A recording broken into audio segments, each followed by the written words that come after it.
on TV, on radio, and on your smartphone. This is Talk TV.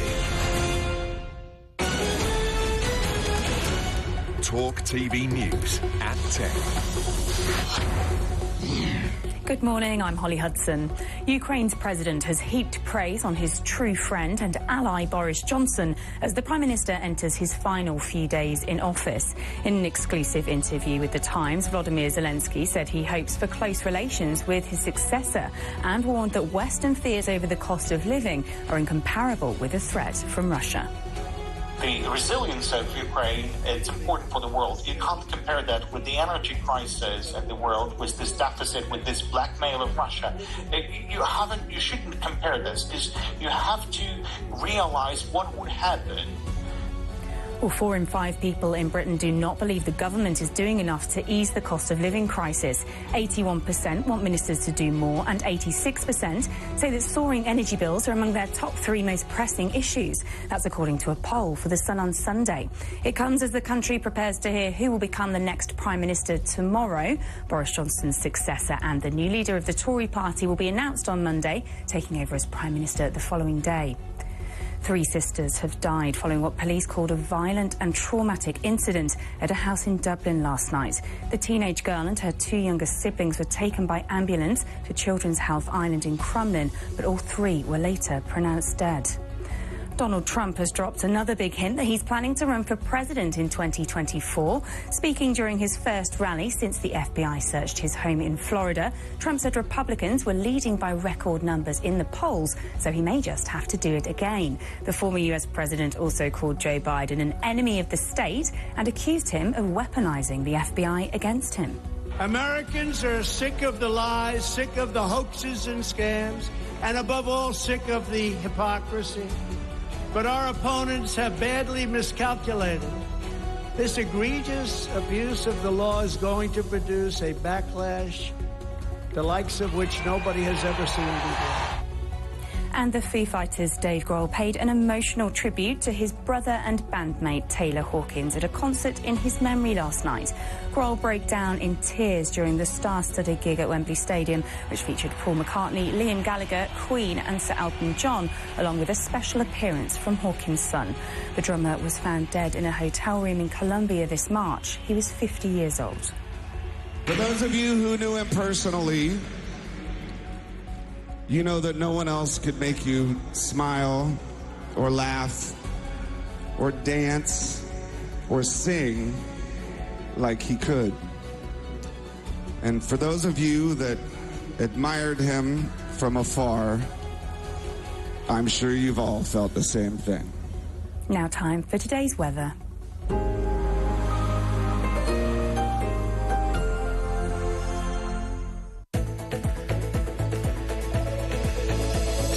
World News sponsors Talk TV weather.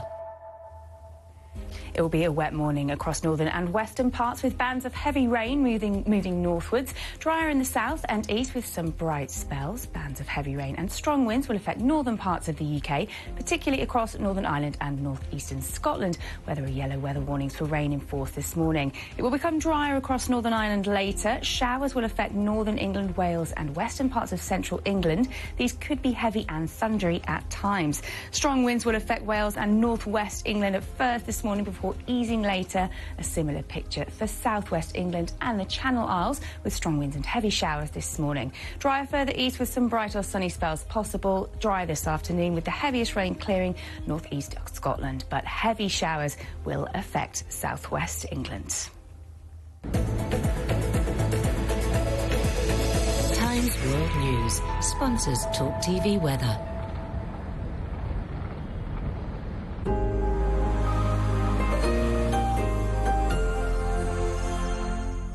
The Sunday Night Club is your club. I'll take you inside the dressing room, from the terraces to the boardroom, to ask the questions you want answered. There is no membership required for the Sunday Night Club from 7.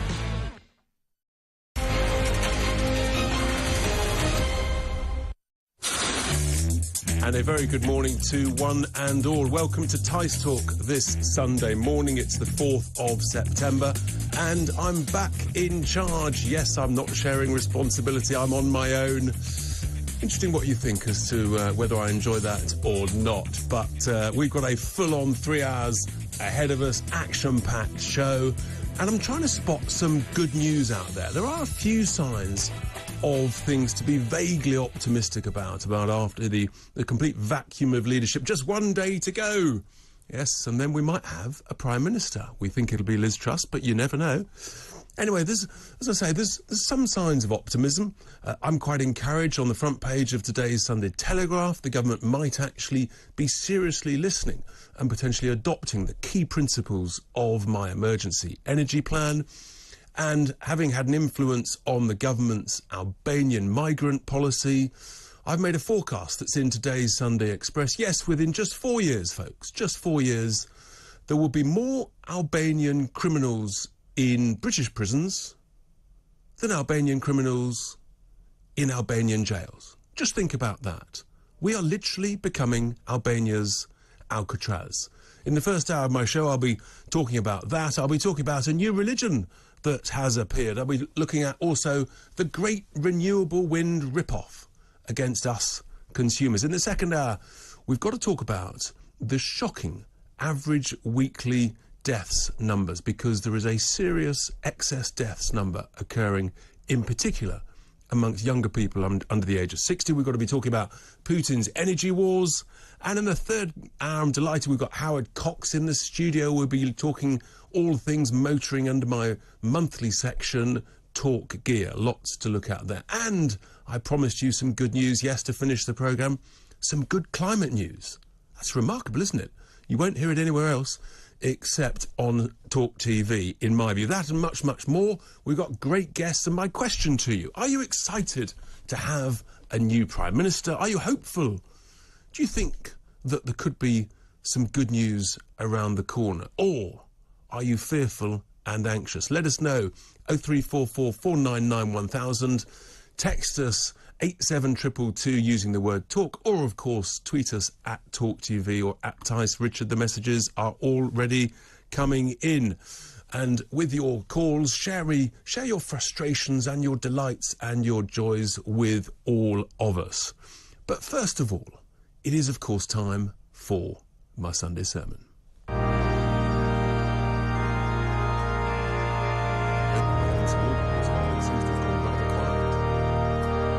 The organ music has failed, it looks like, but there we are. My Sunday sermon this week focuses on the issue of a new religion, because it's clear to me that something extraordinary has happened. We've got all the mainstream religions that we know about and faiths. You've got Catholicism, Protestant, Judaism, Islam, Hindu, Buddhist, and they've all got different Sabbath days where that religion is practiced, but something else is happening. There's something new out there. And this new religion, you practice it every day. Every day is a Sabbath day.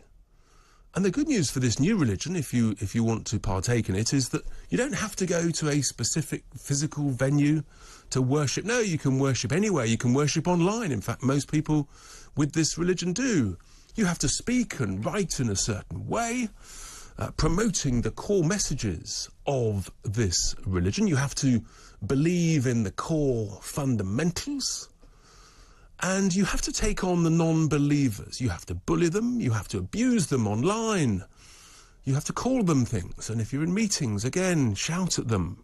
Ideally, with this new religion, you prevent anybody with a different view from speaking. You prevent them from having any airtime. You lobby the government, and this is happening as we speak. You lobby the government that non-believers cannot be allowed to spread disinformation online. And you call the non-believers nasty words like unqualified or deniers or selfish or thick, ignorant, stupid.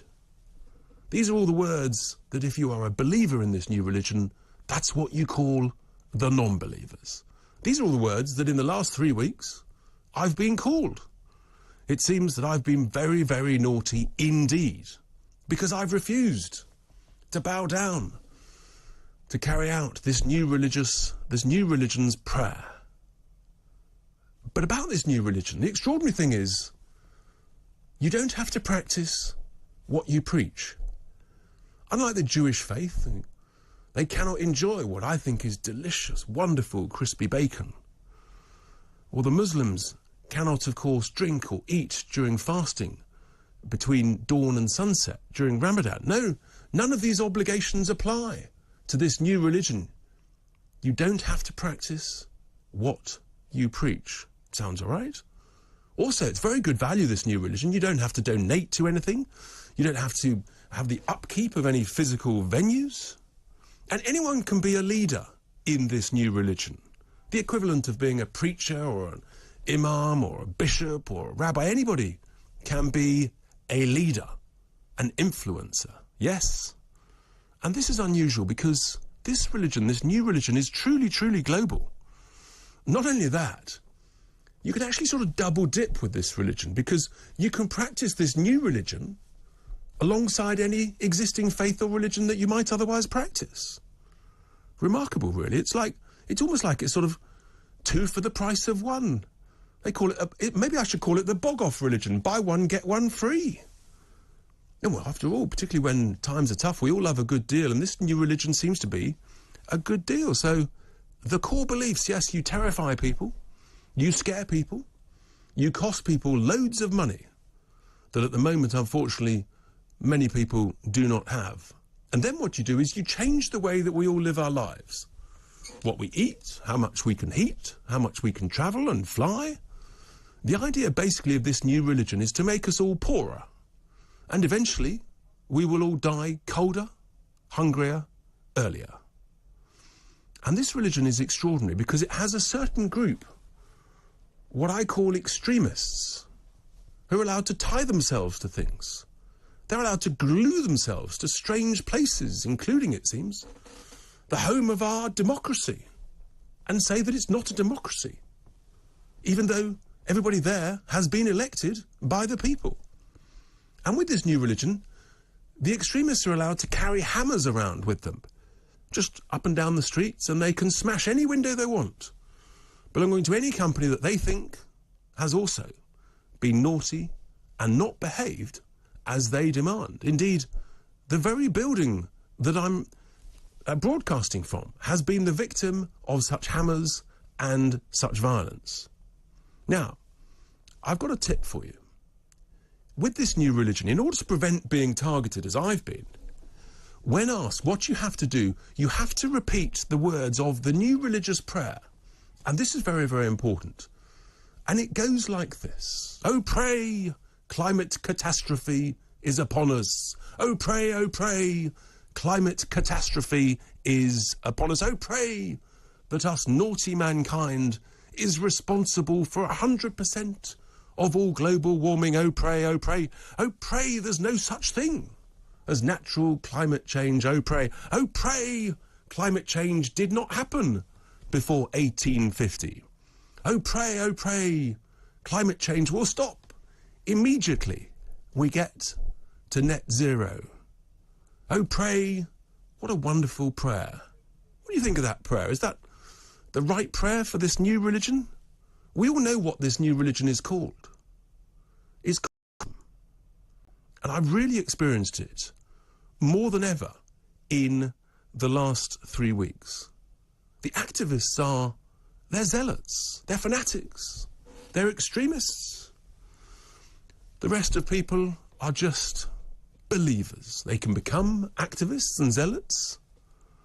And of course, this religion, essentially, it just has one God, the God of net zero. That is the one God. That's what you must believe in. Otherwise, you are a non-believer, and you will be abused and vilified until you become a believer. Well, I think that anybody's welcome to enjoy whatever religion they want, whatever faith they want. And if you want to be a member of this religion, that's absolutely fine. But I don't think it's right that you force your own religion on others and force them to suffer with additional cost, with not being able to heat their homes, with having less cash in their pocket. That I don't think is acceptable. But the leader this week, our leader, our departing Prime Minister, who is of course a leader of this new religion, Boris Johnson, he's departing the stage. Some of you are sad, some of you are happy. It'll be interesting to see, won't it, whether the incoming Prime Minister, forecast to be Liz Truss, will she be a true believer, as she's indicated in her hustings, or will she be a pretender who says one thing and then goes on a journey to a better place? So she said she's for net zero, but maybe rather like she moved from being a Liberal Democrat to being a Remainer to being a Conservative and a Brexiteer, maybe she'll move from net zero to a more sensible place. So is she just a pretender? What do you think? Give us a call, 0344 499 1000. What do you think about this new religion? Are you a believer?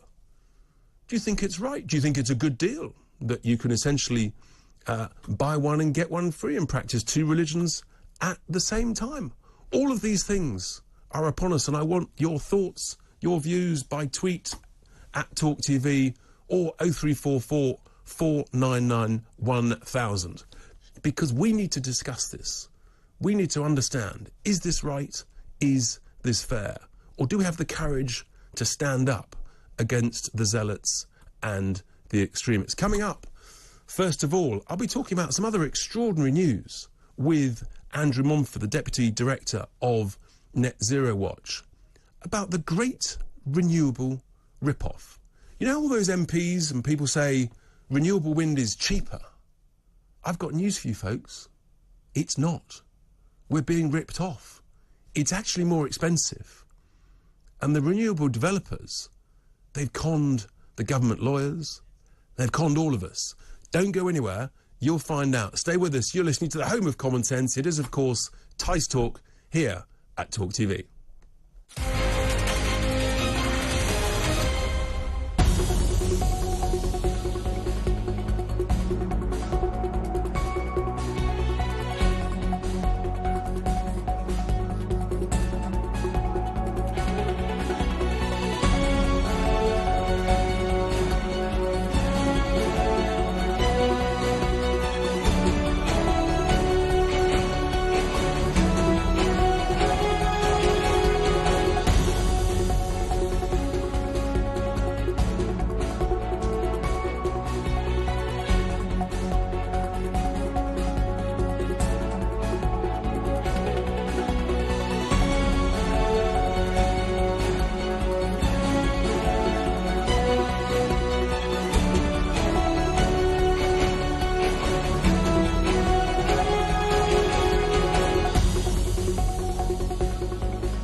Welcome back, my friends, to Tice Talk this Sunday morning. Well, I've been talking about my new religion and lots of messages have been coming in.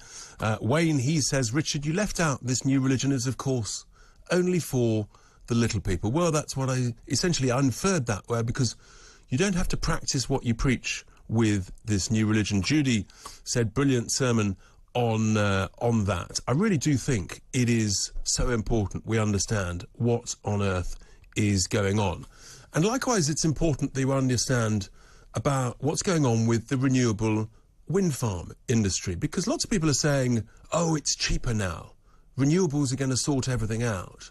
And all these new wind farms being built, they're going to actually work out much, much cheaper than before. And everybody's buying into this line, which I'm afraid to tell you, folks, is nonsense. And I'm delighted to be joined by Andrew Montford, who's the Deputy Director of Net Zero Watch. Andrew, a very good morning. Thanks for being with us on Tice Talk this Sunday morning. We've spoken before on the whole issue about renewables, about what's going on, but you've just, Net Zero Watch has sort of highlighted some of the numbers involved in here, and even the Times was left with no choice but to report the fact that one of the massive new wind farms that's just being commissioned, they're not actually going to comply with what the government and the government lawyers thought was the contract. Could you just expand a bit on how this works and how we're being ripped off, even though we're told we're not being? Yeah, okay. Since about 2017, new wind farms, and in fact solar farms as well, have been operating under a scheme called the Contracts for Difference scheme. Now, what they do is they agree to sell at electricity at a fixed price. Essentially, if market prices are low, they get a top up. If market prices are high, then they have to pay money back into the system. Now, the prices agreed have been very low, and as you suggest, the Greenies have been shouting about this for a long time. Now, ever since they started doing that, we at Net Zero Watch have been saying these numbers aren't right. The costs of the wind farms are much higher. And now these wind farms are actually coming on stream. We're seeing that they are actually refusing to take up their contracts. And the contracts allow them to do that. They can delay for up to 3 years. So the first wind farms that this were affected in this way came on stream last year, and they were meant to sell at £50 per megawatt hour. But of course, market prices are 200 now. Why would they sell at 50 if they can get 200? So yeah, that first wind farm, Murray East, that was going to make them an extra £500 million every year. And let's be clear, Andrew, that's £500 million of additional profit, of windfall profit. The irony that a wind company is making a windfall profit. Absolutely. That, of course, the politicians are not saying, well, why don't we tax them on the windfall profits? And that essentially that's coming out of us, the consumer's pocket. Correct. This is straight out of consumer pockets. Because it turns out that these supposedly brilliant government lawyers and civil servants, they haven't created a contract at all that's legally binding. They've just created an option that these developers can run riot about. Yeah, it is essentially an option, at least for 3 years. What I think will happen at the end of 3 years is that the wind farm developers will take a view about what market prices are going to do. And at that point, they may just say, look, in another 2 or 3 years, we will have paid the wind farm off. They're making so much money. Instead of looking to pay back the capital cost over 15 years, they're looking to pay it back over 5 years. So the amounts of money they are making are astonishing. The new wind farm that came on stream last week is very, very large indeed. We think it's going to make something like an extra £1 billion a year. And there's more and more of these wind farms coming on. There will be the best part of another 10 gigawatts coming on stream. And none of them will take up their contracts for difference because they're all operating under the same contracts as the other ones. It's not until, we maybe after 2026, 2027, that they can actually look at fixing the contracts. I mean, it's so bad. I I actually heard a senior official in the BEIS department, the business department, saying that the developers weren't complying with the spirit of the agreement. Well, look, I've got to be honest, if you and I are running a company, Andrew, and we've got an extra £1 billion worth of profit, I think, bluntly, the spirit's out the window. You're going to bank the billion, aren't you? Well, absolutely. And the directors, in fact, have a responsibility to their shareholders to make as much money as possible. So, yes, of course, they're going to take the money. The shareholders would be getting them fired if they didn't. So, and this absolutely. Is the thing, that all of these new bids that came in to build new wind farms this year in July, and everybody's been lauding and saying, oh, it's wonderfully cheap and things, it turns out that actually people who've read the contracts, they're just options. They're not legally binding on the developers. So they're going to do the same thing again. Absolutely. We are on the hook for billions of pounds more over the next 3, 4, 5 years. After that, they might fix the contracts. What will be interesting to see then is whether actually any wind farms are interested in being built after that, if they close the loophole. It may be that the only reason these wind farms have been built in the first place is because that loophole was there to be exploited. That's right. And I've also heard that actually the wind turbine manufacturers themselves are actually losing money because they've been sort of screwed down so much on price that they may not agree to build these new farms, to sell the wind turbines themselves to the developers. So whichever way you look at it, you just know that these low bids, in inverted commas, are not for real. Yeah, the whole thing is a charade. I guess if the wind farms are making so much profit, they can afford to pay a bit more for new turbines. So yeah, it may be that is the way out. But of course, then they have to be sure that these high prices are going to continue. If we get a new government that is going to do something about the energy crisis, perhaps if we do fracking, or there's a load of other things that could be done. Then perhaps market prices will come down, in which case the wind farms have a problem. But yeah, there's a constant tension, I think, for the government between needing to appease the wind farm manufacturers and the green blob, if you like, and, the risk that consumers and voters, if you like, turn round and give them a bloody nose for doing so. Well, that's right. And just whilst you've been on, actually, Andrew, Pablo's reminded me that wind turbines blades can't be recycled, so they're piling up in landfills at the end of their useful life, which is not that long, is it? Yeah, most offshore wind farms talk about a useful life of 15 years. So yeah, the first ones are going to be start to be decommissioned in the next year or so. And yeah, dealing with the blades is a big problem. That's also decommissioning is a big problem for solar as well, because obviously solar panels are full of toxic chemicals, and they're very expensive to deal with. So yeah, we're going to have a huge environmental problems with solar panels in a few years' time. Andrew Montfort, thank you so much indeed this Sunday morning. Andrew's Deputy Director of Net Zero Watch. He keeps a close eye on all things to do with net zero, amongst many others. They're doing a great job. And I think it's important we all understand, look, renewables sound great until you realise we're being ripped off. Yes, all the profits are going to the developers, many of them overseas owned, and we, the punter, the customer, the consumer, we are being ripped off. I'll take your calls after the break. Stay with us. It's Tice Talk here at the home of common sense. It's Talk TV.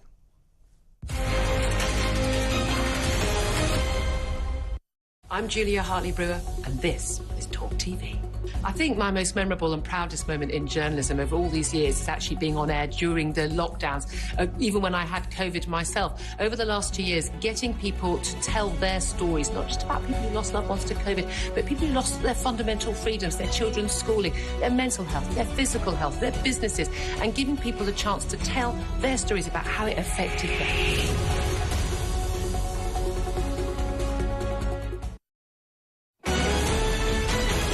This is Talk TV News.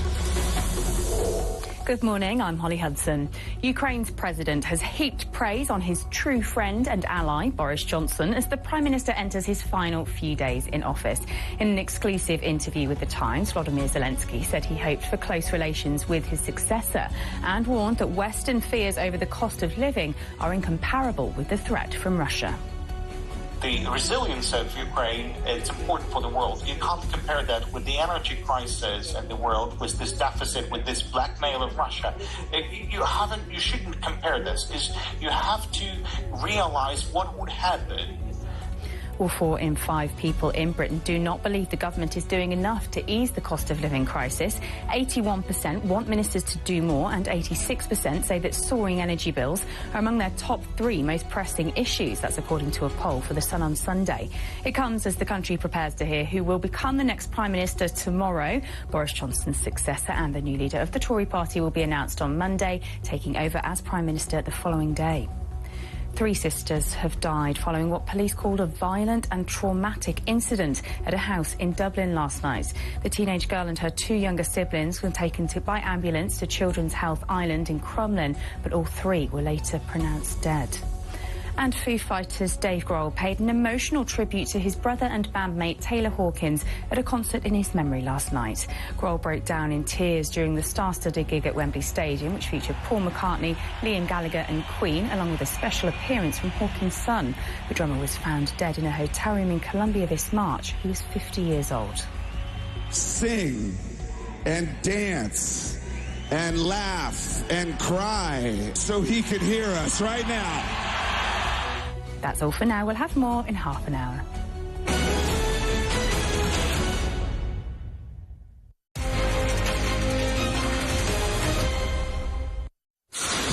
Welcome back, my friends, to Tice Talk this Sunday morning. My question to you is, are you hopeful, are you optimistic with the new Prime Minister?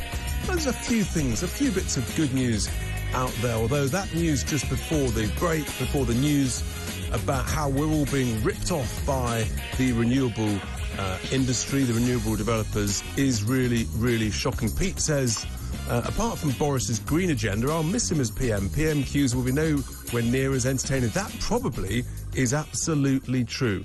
There we are. Sue says, Richard, thank you for your great Sunday sermon. You speak for the silent majority. I have to say that I believe there are millions and millions of people who are deeply concerned about energy, who cannot believe what's happened, and who know, you know when something's wrong, it's in your gut.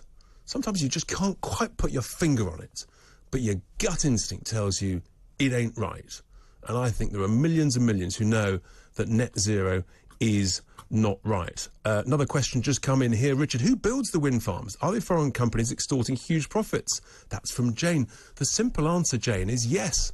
The majority of the wind farm turbines and machines and manufacturers are made. They either come from China or they come from Denmark or others. Some are assembled around Hull, I think it is, but not many.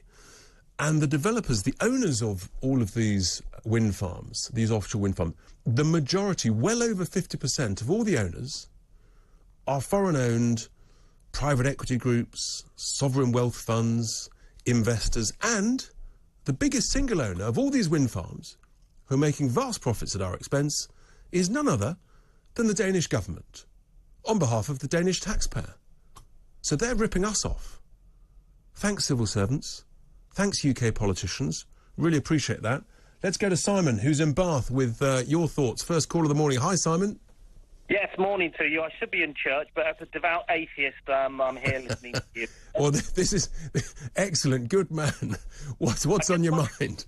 I wanted to draw the excellent analogy about this religion. Look, I've done my homework on this. You know, I've read all the books, Dawkins and Harris and Dan Dennett and you name it, but they all conclude with one thing.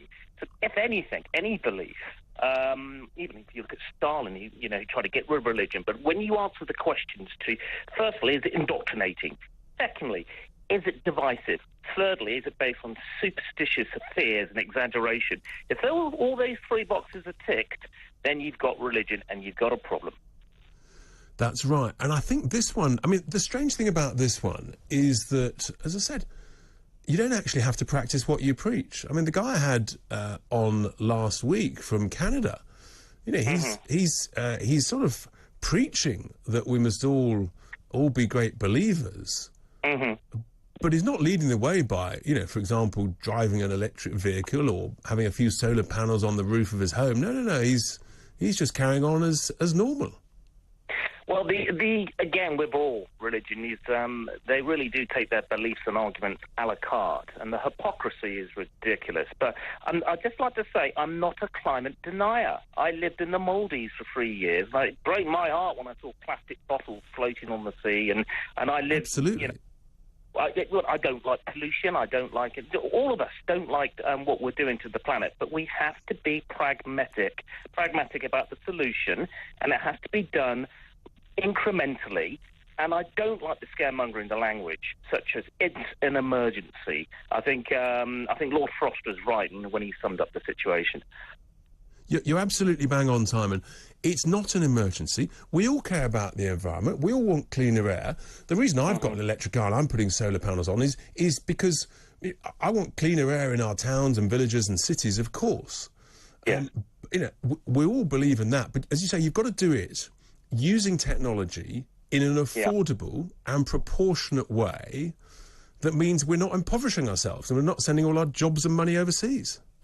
And I think the final point as well, I have to say that I know Boris is his final day, and I voted for him because I didn't like Corbyn, basically. But he did ram this green agenda down our throats, unasked for, without our permission, unelected. And also, I think he was very dangerous because, let's not forget, he got into bed with the Chinese with our technology before a little event happened. So, I'll miss Boris. Absolutely. But he's certainly, he was more dangerous in peacetime, actually. He is a true believer, and yes, it was actually Donald Trump that stopped him from allowing the Chinese technology from the firm Huawei into some of our critical telecoms infrastructure. Simon, great call. Thank you very much from Bath. We're going to head back into London where Marcus is on the line. Hi, Marcus. Hi there, how are you doing? Yeah, good, thanks. Good. How are you feeling? Are you a believer? Where are you on this this great journey? Right, okay, so I'm going on the... I haven't paid gas, electric, water bill for over 5 years now. Right. I've stopped paying for it for the simple fact the National Grid pay for it all. Your utilities, your gas, and I've done a lot of homework on this, by the way. It's the Companies Act legislation 2006. Basically, the National Grid have a contract with the government, and they will not breach the contract at all.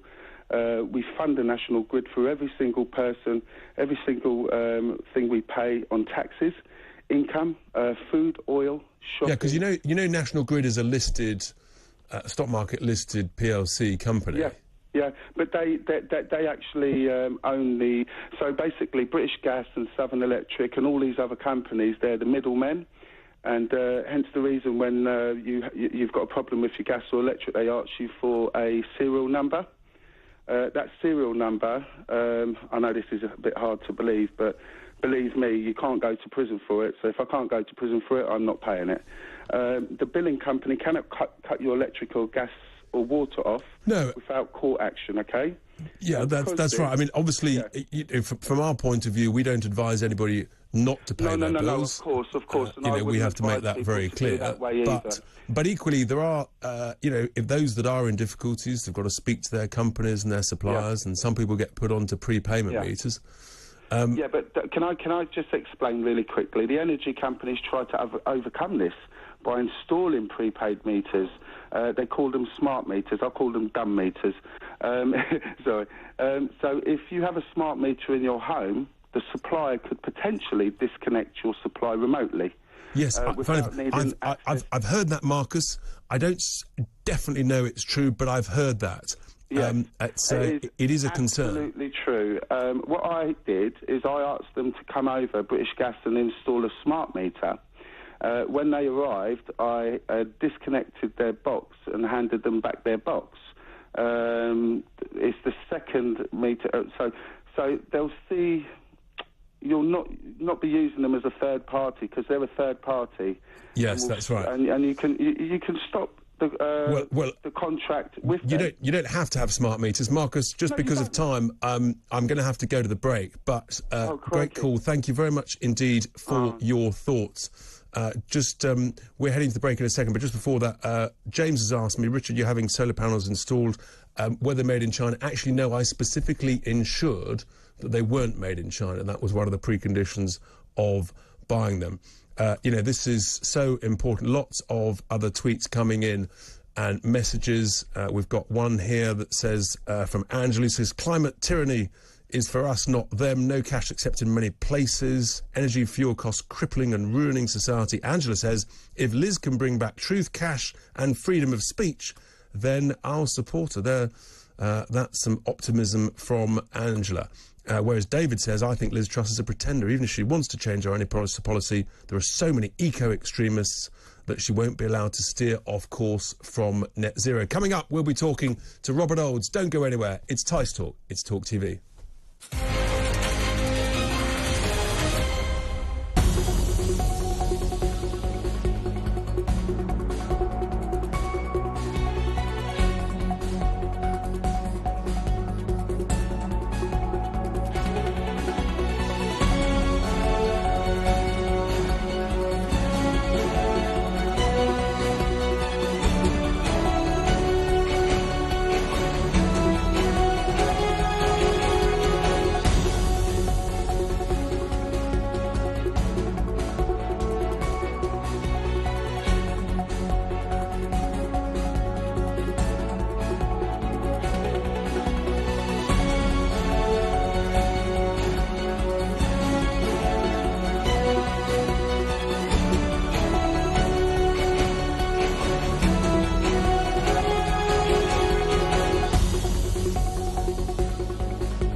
Welcome back, my friends, to Tice Talk. We're well through the first hour of the show. Coming up at 11 o'clock, we're going to be talking to Bill Browder, the head of Magnitsky Global Justice Campaign, about what's going on with Putin, with the impact on what I call the global energy war. But nearer to home, of course, there is this continuing crisis that I've been talking about, many here have been talking about, the huge numbers of illegal immigrants coming across the channel. It's just broken in the last hour or so, I think, that another 960 people came across in boats across the channel yesterday. That was after Friday, which was over 700. So just in the last 2 days, we're talking about well over 1,500. And I have just been doing a bit more research because I broke the story a few weeks ago that 4 in 10 this summer were actually not from war-torn countries, but were from Albania, and we were sort of looking at what's the incentive for that. And then the government admitted it, and Priti Patel announced a new policy, and then they admitted that well over 50% now of the people coming across in the boats are Albanian. And I started to look at the forecast of what's happening in our prisons, because just in 2012, we had about 190 Albanian prisoners in our prisons. By 2021, that was over 1,500.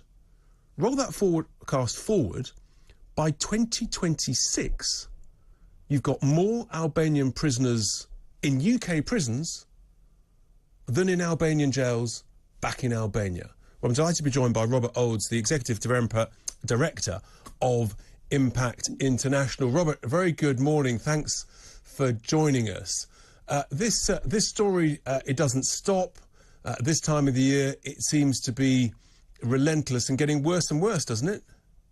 Well, it's a pleasure to be with you on this Sunday morning. But yes, indeed, it is getting worse, and people are being brought here essentially to be exploited. It's the dark side of immigration into the UK that many Liberals do not wish to talk about. They wish to hide that people are coming here to be exploited in the black economy or the criminal economy even, or of course, just to be used as cheap labour. And this is something that's gone very wrong in this country. And, I mean, it seems that there's nothing that this Conservative government has been able to do so far to change that. It looks like we're going to get a new Home Secretary from all the rumours under the new Prime Minister. Are you optimistic that a tough new Home Secretary, the rumours are it might be Suella Braverman, are going to get to grips with this, or do you think it's impossible until we leave the European Court of Human Rights?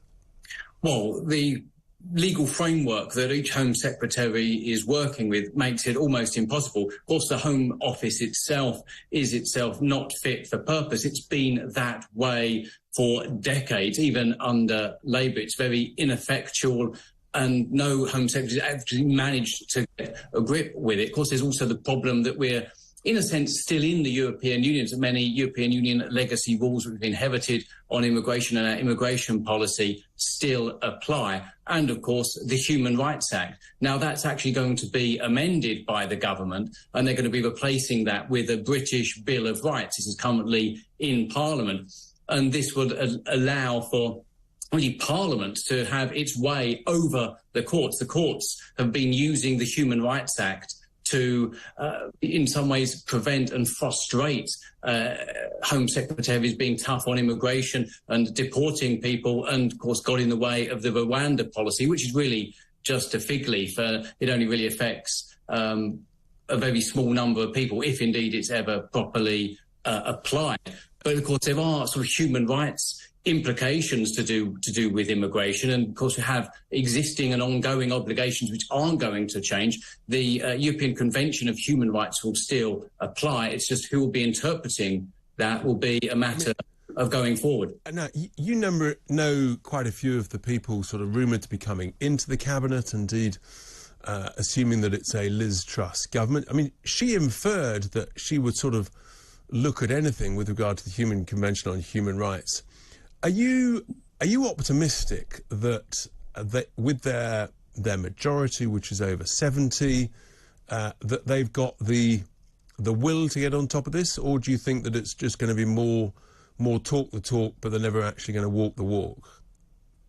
Well, if they're going to be sticking with the European Convention on Human Rights Act, then, of course, it doesn't matter if they get rid of the Human Rights Act 1998 and replace it with a British Bill of Rights, which would come into force this year or next, depending upon its passage through Parliament.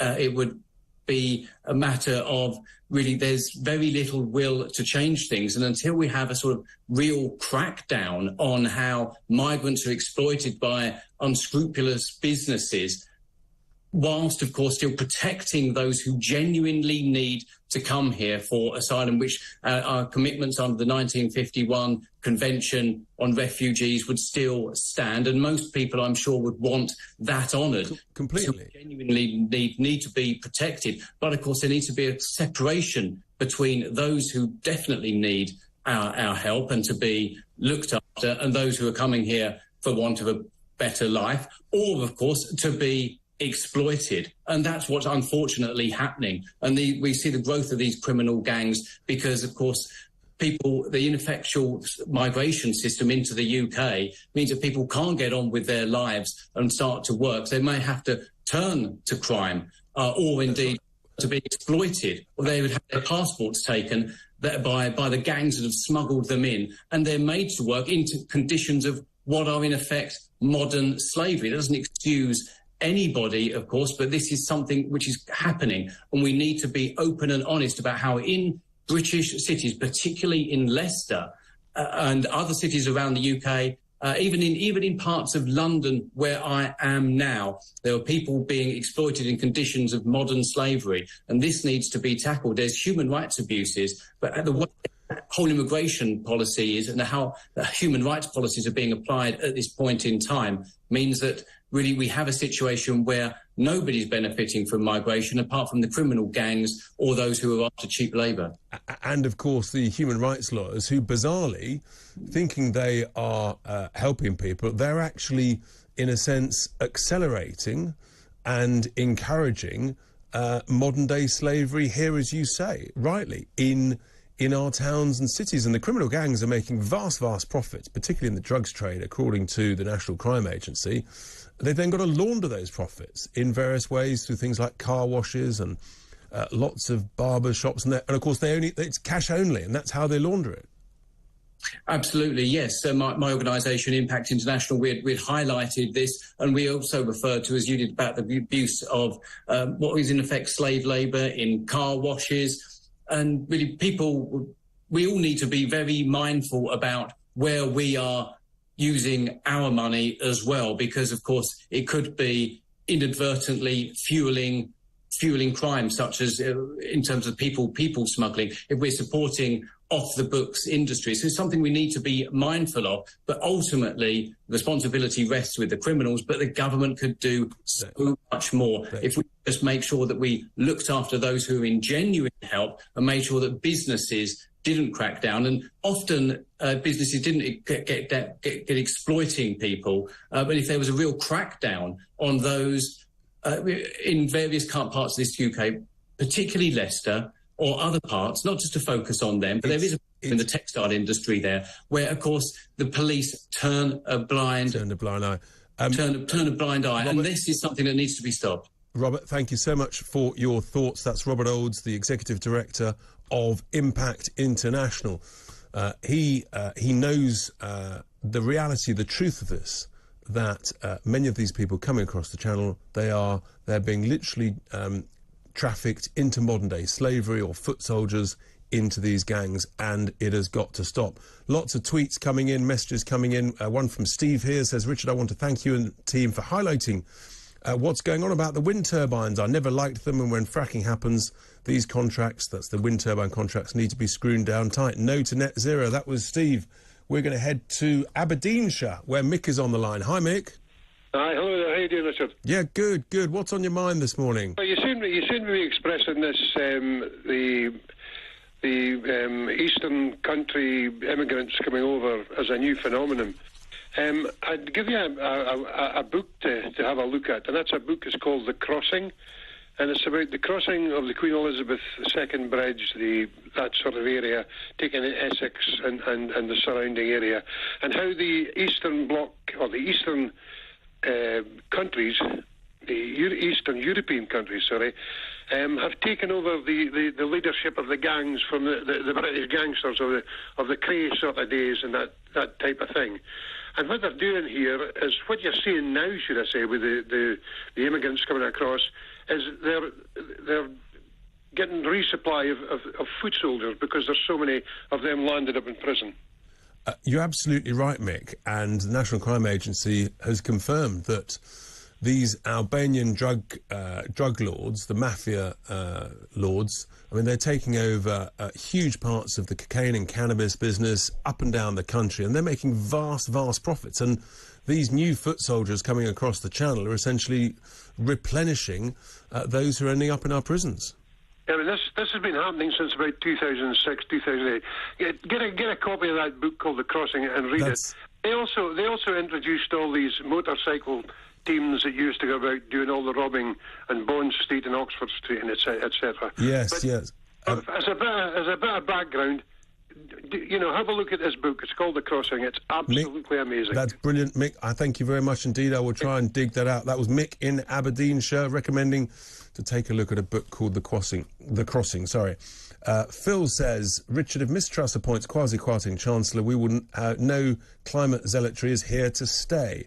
When will the rest of us protest against net zero? Lots of thoughts there coming up. We've got another one here from Stay Right, who says, so as usual, the government are incompetent, perhaps because they've shared in the company, bleeding the consumer dry. I don't think that's the case. I just think they're incompetent. I just think they've been completely legged over by the lawyers of the developers, and it's still going on, and we've got to highlight it. We've got to talk about it. Coming up after the news, we're going to be talking to Bill Browder about what's going on with the energy wars, Putin and Ukraine. Stay with us, don't go anywhere. It's Tice Talk. Here at the home of common sense, it's Talk TV.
On TV, on radio, and on your smartphone. This is Talk TV. Talk TV News at 11. Good morning, I'm Holly Hudson. Ukraine's president has heaped praise on his true friend and ally Boris Johnson as the Prime Minister enters his final few days in office. In an exclusive interview with The Times, Volodymyr Zelensky said he hoped for close relations with Boris Johnson's successor and warned that Western fears over the cost of living are incomparable with the threat from Russia. The resilience of Ukraine, it's important for the world. You can't compare that with the energy crisis in the world, with this deficit, with this blackmail of Russia. You shouldn't compare this, because you have to realize what would happen. Well, 4 in 5 people in Britain do not believe the government is doing enough to ease the cost of living crisis. 81% want ministers to do more, and 86% say that soaring energy bills are among their top 3 most pressing issues. That's according to a poll for The Sun on Sunday. It comes as the country prepares to hear who will become the next Prime Minister tomorrow. Boris Johnson's successor and the new leader of the Tory party will be announced on Monday, taking over as Prime Minister the following day. Police forces are reportedly preparing for a rise in crime, a breakdown in public order and even corruption this winter due to the cost of living crisis. The Times claims a leaked national strategy paper has shown police chiefs are drawing up emergency proposals to deal with the fallout that could result from millions of households falling into financial difficulties. Home Secretary Priti Patel has warned the new Commissioner of the Met Police the force must learn from the appalling mistakes of the past. The Home Secretary said the force is failing to get the basics right and that public trust and confidence must be restored. Sir Mark Rowley, the former counter-terrorism policing chief, will succeed Dame Cressida Dick, who quit in March. 3 sisters have died following what police called a violent and traumatic incident at a house in Dublin last night. The teenage girl and her 2 younger siblings were taken by ambulance to Children's Health Ireland in Crumlin, but all 3 were later pronounced dead. And Foo Fighters' Dave Grohl paid an emotional tribute to his brother and bandmate Taylor Hawkins at a concert in his memory last night. Grohl broke down in tears during the star-studded gig at Wembley Stadium. The drummer was found dead in a hotel room in Colombia this March. He was 50 years old. For those of you who knew him personally, you know that no one else could make you smile or laugh or dance or sing like he could. And for those of you that admired him from afar, I'm sure you've all felt the same thing. Now time for today's weather.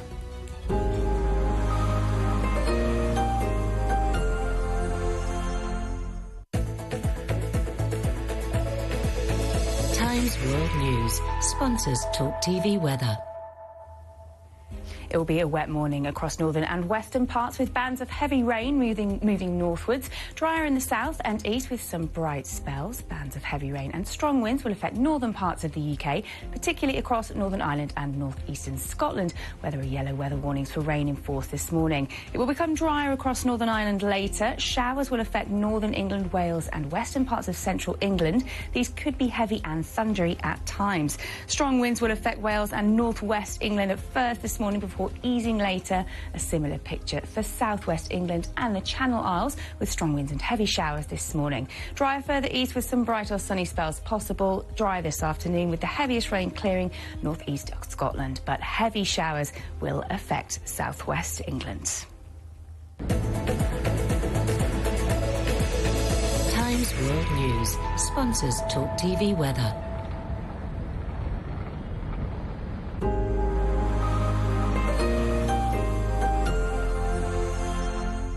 The Sunday Night Club is your club. I'll take you inside the dressing room, from the terraces to the boardroom, to ask the questions you want answered. There is no membership required for the Sunday Night Club from 7.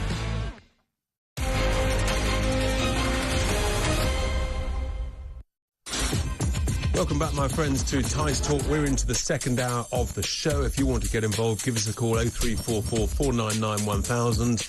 I'll be getting tweets and messages a bit later this half hour. And at the bottom of this hour, I'll be talking to Jamie Jenkins regarding the very extraordinary, shocking numbers of the increase in excess deaths over the last 15 weeks or so, particularly amongst people under the age of 60. There seems to be no official sort of discussion or recognition of this fact, but we need to understand it. We need to explore it. I'll be talking to him at 11:30. But now I want to talk about, obviously, the sort of the big picture geopolitical impact of the Ukraine war, which is obviously ongoing. We've no idea how long that will last.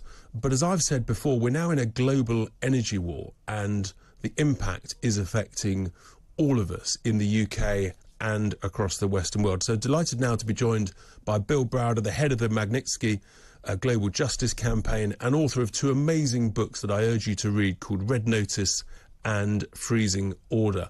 Bill, thanks for joining me this morning on Tice Talk. Great to see you. So the war goes on and on. It looks like, from what the reports we're hearing, that Russia continues to struggle against the remarkable defence of the Ukrainian forces, pushing them back in the south. We've no idea how long this will go on, but you know the mindset of Russian leaders, Putin, and the people around him. What do you think? What are the sort of calculations going through their minds? Do you think, firstly, in respect of the war itself, and then also critically about energy and the gas and the gas taps? Well, so the one thing you need to understand is that Putin cannot lose this war. For him, this war is a war that he needed in order to elevate his popularity. It's a war that he needed to stay in power. And so there's absolutely no chance that he's going to look at his losses. And they've lost a lot of troops. I was reading estimates from the Ukrainian side saying that they've lost up to 50,000 troops. They've lost a huge amount of equipment. The sanctions are biting in all sorts of ways that he never expected. But we can't look at this and say, wow, Ukrainians are winning, the West is winning, this is all going to come to an end quickly, because it's not. Putin will continue to escalate. I've been in a personal conflict with Vladimir Putin for 12 years. And every time that we've had a success in terms of legislation on the Magnitsky Act, he's just escalated and done crazier and crazier things, self-destructive things often. And so right now we're in a position where he's using gas as his big weapon. He's hoping that by stopping the supply of gas to Europe, jacking up the price of gas, making it affect every single household, that somehow we will capitulate and we'll say, okay, you can have Ukraine, and by the way, you can take Estonia as well, or whatever it is that he's asking for. That's what he's hoping for. And all I can say is that whatever the price of gas is, and it's painful for all of us, that's nothing compared to the price of being at war with Russia, which is what will happen if we give up Ukraine. And it's like giving up Sudetenland to Hitler. Putin has unbelievable ambitions which go so far beyond Ukraine you can't imagine. And so it's painful, but we're going to have to live through it. And in a sense, even if my concern is, in the unlikely scenario that the Ukraine war ended tomorrow, I don't see any incentive for Putin to turn the gas taps back on to the West. I mean, I don't think he needs the money. He's starting to sell his oil and gas to China and India. So I think he's almost enjoying us suffer financially in the West, isn't he?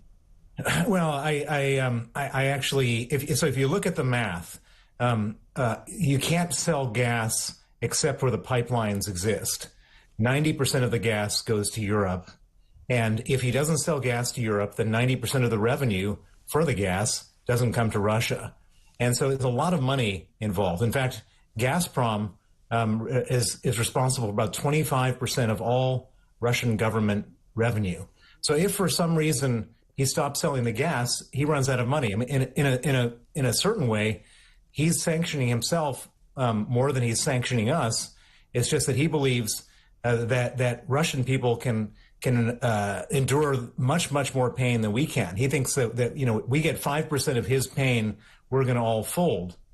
And he's not wrong in thinking that, because we have democracies, and the moment people start getting a little uncomfortable in a democracy, they say, okay, we want the other guy who's going to do something different. And so he's basically playing for time.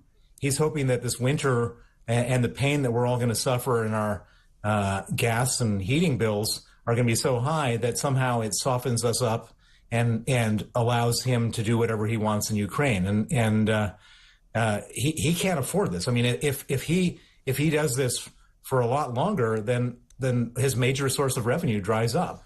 But I suppose in that case, what he can do is at the moment, because he's shut down the main pipeline Nord Stream 1 again for maintenance, in inverted commas. But I guess if he just opens it up 15, 20, 30%, he keeps the gas price high, keeps some revenue coming in, and keeps us all, I mean, we're sort of puppets. And Western Europe is completely in his pocket. You're absolutely right. But he can only do that for a certain period of time because, if you're, it's not so, I mean, we pay a high gas price here, but we only get like 3% of our gas from Russia. If you're Germany, you're originally getting like half your gas from Russia. But what's going to happen to Putin, and this is an extremely self-destructive step he's taking, is that Germany will say, okay, well, let's get our gas from somewhere else. And they'll get their gas from Algeria. They'll get their gas from Norway. They'll get liquid gas from Qatar. And they will start diversifying into other sources of energy. And then they're not going to need Russia years from now. But as I understand, he's then diversifying and building pipelines to China to diversify that source of revenue. There's obviously people in Russia with whom he's falling out, particularly in the energy industry, because there have been a number of very senior executives who seem to have met sort of mysterious, they've died in mysterious circumstances, with another one, the chairman of Lukoil, this week falling from a window in hospital, which sounds pretty mysterious, I think, to many of us. What does that really mean? Does that mean that there's sort of some internal wars, people who don't agree with him in Russia and his policies? Yeah, well, yes, but I wouldn't extrapolate too far on that. So a lot of people are saying, well, these are all people who objected to the war. That's not true. None of these people objected to the war. The Lukoil guy made some really bland statement at the beginning of the war saying war is bad.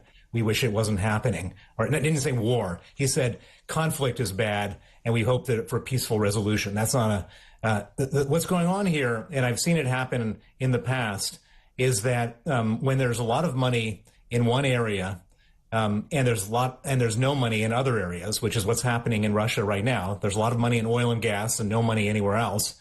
The people who are in the oil and gas business become targets because other people want their money. And so Lukoil is the largest private oil company in Russia. And there's a lot of money that flows through Lukoil's books. They have a lot of assets on their books.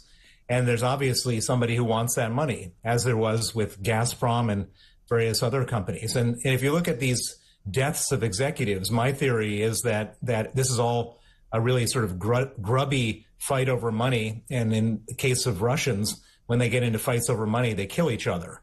Right. And we've seen this happen in other industries. In the 1990s, they had the aluminum wars where many dozens of executives were killed. And I think the same thing is happening here right now. Fascinating, extraordinary. Bill, thank you so much for those thoughts. That's Bill Browder, the head of the Magnitsky Global Justice Campaign, author of Red Notice and Freezing Order, someone with great experience of the mindset of President Putin and real understanding of what's going in.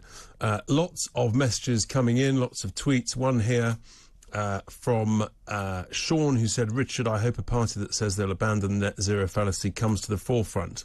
It's ridiculous and pointless based on lies. The sooner it goes, the better. Well, we will wait and see. Meanwhile, in Sussex, Glenn is on the line. Hi, Glenn. Good morning, Richard. Yeah, I'd just like to make a quick point, actually. It will surely be cheaper to generate your own electricity with a cheap generator from your DIY store than it is to buy it from the grid with the massive economies of scale and the infrastructure that they've got. Because, I mean, petrol, a litre of petrol contains about 9 kilowatt hours of energy. Now, assuming a generator is about 50% efficient, that would give you still a price of about 40 pence per unit of electricity, and they're proposing to charge about 52 pence plus a standing charge in the new year. So it does seem crazy to me that, with the duty that the VAT and duty on the petrol, we can still generate our own electricity cheaper than the grid. I mean, I don't know the specific mass of generators, but I do know lots of people are looking at it. Lots of businesses are looking at generators because genuinely worried about the risk of rationing. Yeah, I mean, a large generating set that most sort of warehouses and standby generators will probably get you electricity at about 30 pence a unit. So you're going to hear a lot more generators firing up around the country if they put those prices up even further. Completely. I mean, it's, I think everybody's looking around whether people are sort of stockpiling wood domestically, businesses looking for generators. I mean, the numbers are going through the roof. The new government, the incoming government, will have to do something because this is not sustainable. Are you optimistic that they understand the gravity of the problem, Glenn? I don't think they do, actually. I mean, the standing charge as well, I mean, everybody's going on about that. That's just ridiculous, because why is that going up in proportion to the actual unit cost? It's, the standing charge is the standing charge for the network, which is already installed. Plus, we're spending the green levy. Plus, there's only about 50% maximum of electricity generated using gas-fired power stations. And, of course, we've got the Drax power station in Yorkshire, which is burning through £1 billion worth of wood chips every year, when it was actually built to use the coal which is surrounding it, the dust coal. You're so right, Glenn, the Drax power station. They get an £800 million subsidy from us taxpayers every year to burn wood that's brought over on ships from North America. Glenn, great call. Thank you very much for your thoughts. Glenn, very concerned there. He thinks many people will turn to other sources of energy. I think he's right. Businesses, consumers, everybody is going to be looking at that. Lots of good messages coming in, but equally Ian's not so keen. When I watch your channel, Ian says, it feels like I'm going through the trash of an IKEA depot. Well, there we are, Ian. Each to their own. Stay with us. We're going to be talking to Jamie Jenkins after the news here at Talk TV. Don't go anywhere.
Welcome back, my friends, to Tice Talk. We are halfway through the second hour of the show. Lots going on, lots of discussions. And after me, of course, at 1 o'clock, we've got Trisha Goddard, and then Kevin O'Sullivan is at 4. Loads and loads of messages coming in here. Interesting one from Rachel. Rachel says, Richard, why do you only talk to people who are against Russia? There is another view. Really, Rachel? Really? I don't want to hear the view of someone who supports a murderous, brutal, vicious, autocratic dictator who goes into another sovereign country and slaughters innocent citizens, innocent children, innocent people. That's not a view. That's murder. Beginning and end of story. But thanks for the message. Anyway, there's lots of other things going on, and one of which is that there's an alarming increase in the number of deaths compared to the 5-year average, the excess deaths in recent months in England and Wales. And we need to understand that, what's going on, particularly amongst people under the age of 60. And there's no one better, I believe, to examine this, someone who really looks and understands statistics, than Jamie Jenkins, who is an independent statistician and was formerly head of health statistics at the ONS. Jamie, a very good morning. Thanks for being with me on Tice Talk this morning. So, what's going on here? Share the news as to some of this data, because it's not really being properly understood or reported, surprise, surprise, in the mainstream media. I think we've got Jamie, but we may not have. We may have lost Jamie Jenkins. Maybe Mark Drayford. Maybe we've lost him. Anyway, we've got Craig on the line. Hi there, Craig. Hello, good morning, Richard. Hi, nice to speak with you today. I think we've spoken before, and I mentioned that I'd lived overseas in Hong Kong for 30 years. So once in a while, I read the South China Morning Post, and I was reading it the other day, and I saw that Russia are outsourcing the building of some floating platforms to China, onto which they're going to put nuclear power stations. And I thought, and if you look at the article, there's a very nice picture of this kind of prototype unit that Russia have. I think the idea is they're going to place these floating power stations off their north coast so they can bring power to kind of remote areas. And I was thinking, well, one of the issues that we have in the UK with rolling out new power stations, be it nuclear or whatever, is always one of planning. If you plonked these around the coast or up rivers, that issue just goes away, or in a large part goes away. So with our homegrown technology of, Rolls-Royce and their modular reactors, and our capabilities on the Clyde and elsewhere to build floating platforms, why don't we look? I mean, it's not going to solve problems for tomorrow, but we could create a high-tech industry of putting nuclear power stations, albeit not very big, on floating platforms that can be towed. You can place them up the Thames.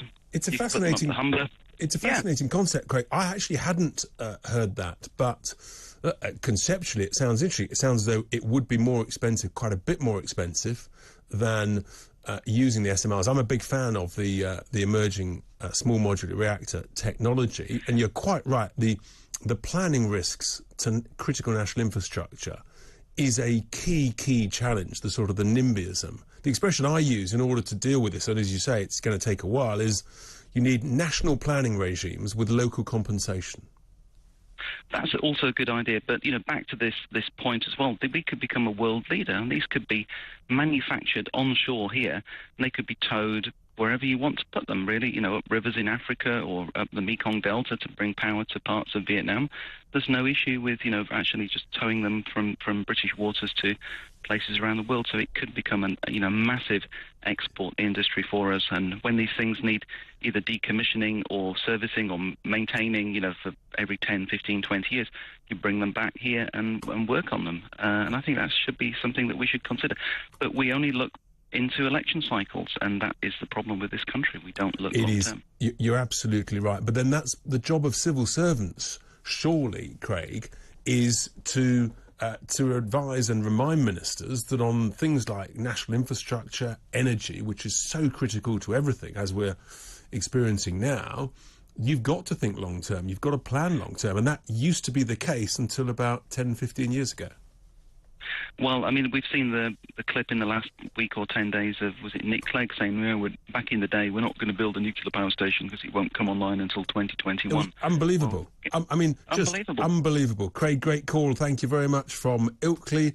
And just to clarify, we've actually got Jamie Jenkins at past the hour. I was so excited at talking to him, I got a bit ahead of myself. But in Essex, Peter is on the line. Hi, Peter. Hi, Richard. Yeah, just the point I wanted to make basically is you tell the truth on Talk TV. I'm glad I found you because all I've got is the left-wing views of the BBC and Sky News and things like that. But why hasn't the government tried to cut you down? I mean, do you think they would try to stop you telling the truth? Well, look, we believe in free speech and we're happy to have a debate with anybody on both sides of the argument. And, you know, we absolutely are the home of common sense and the home of truth. And, you know, but there's... What I wanted to say, Richard, was about these smart meters. What not a lot of people don't know is I live in a flat that only has electricity and I get cheap rate overnight electricity, and EDF Energy, who I'm with, constantly tell me I've got to have a smart meter, I should have a smart meter, but they don't cope with the overnight, so they're getting full price 24 hours a day if they can convince you to have a smart meter.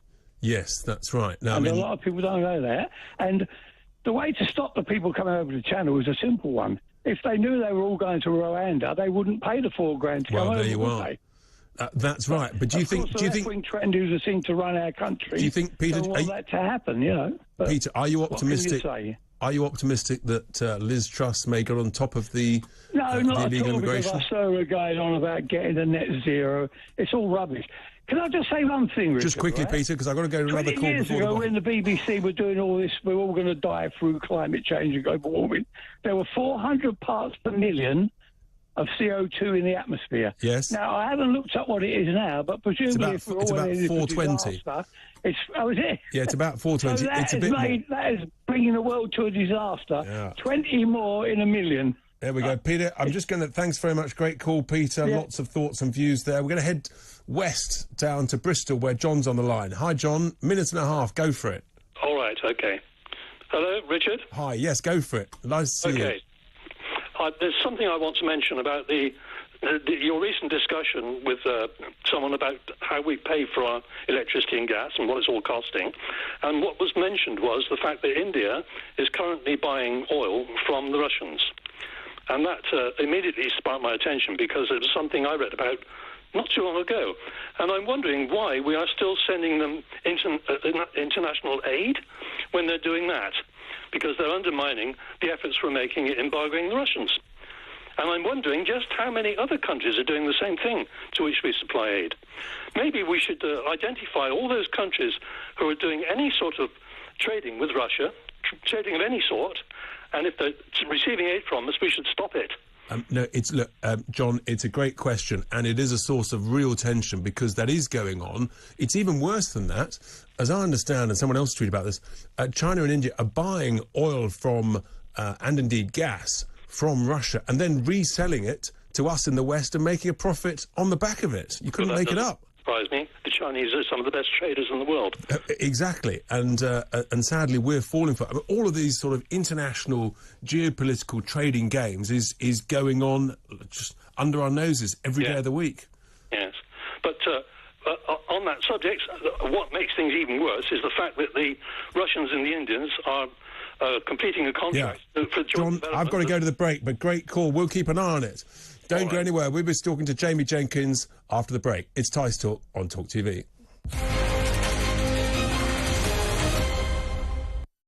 I'm Julia Hartley-Brewer, and this is Talk TV. I think my most memorable and proudest moment in journalism over all these years is actually being on air during the lockdowns, even when I had COVID myself. Over the last 2 years, getting people to tell their stories, not just about people who lost loved ones to COVID, but people who lost their fundamental freedoms, their children's schooling, their mental health, their physical health, their businesses, and giving people a chance to tell their stories about how it affected them.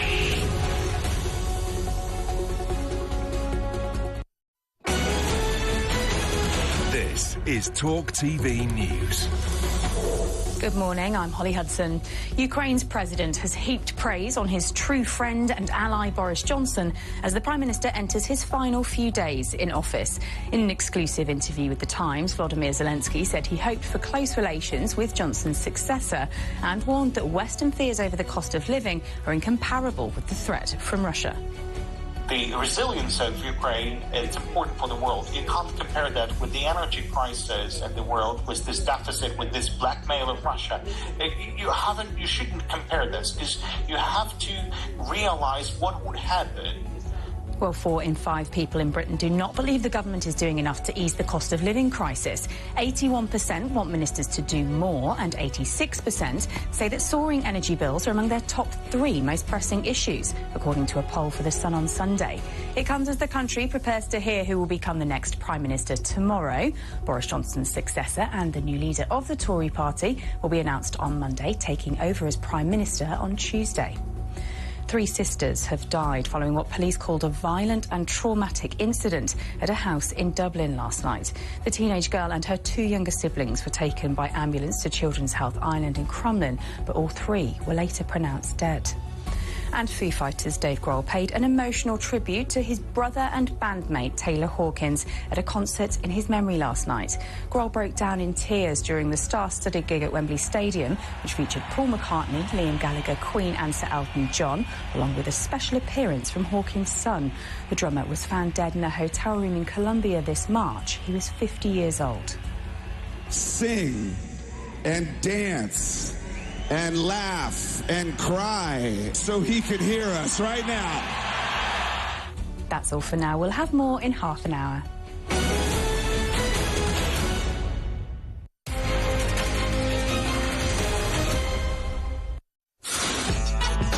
Welcome back, my friends, to Tice Talk. We are halfway through the show, and I've got another interesting message that's come in here. Richard, I've now stopped listening to you. You just said free speech and listen to both sides, but you're too thick to realise you've just cut off 2 people trying to give another side about Russia. You are stupid.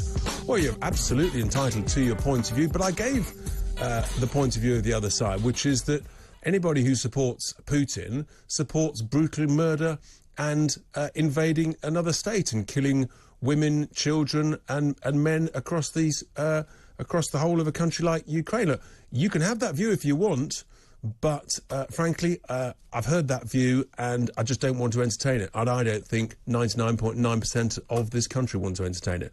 But anyway, there we are. I've read it out. But what I think is really, really important to understand is what's going on with the number of deaths, the excess deaths across England and Wales, because it seems to be that there's a considerable increase compared to the 4 or 5 year average from 2015 to 19, sort of pre-COVID. No one better than Jamie Jenkins, independent statistician, to talk this through. Jamie, a very good morning to you. Thanks for being with us. So talk us through these numbers, because you've highlighted them. Hardly anybody else is highlighting them, certainly not being highlighted on the mainstream media, but there's some serious questions to ask, aren't there? Yeah, good morning, Richard. Just first explain what kind of excess deaths are. What you can do, Richard, is you can look at how many deaths are we seeing registered across each of the different weeks of 2022.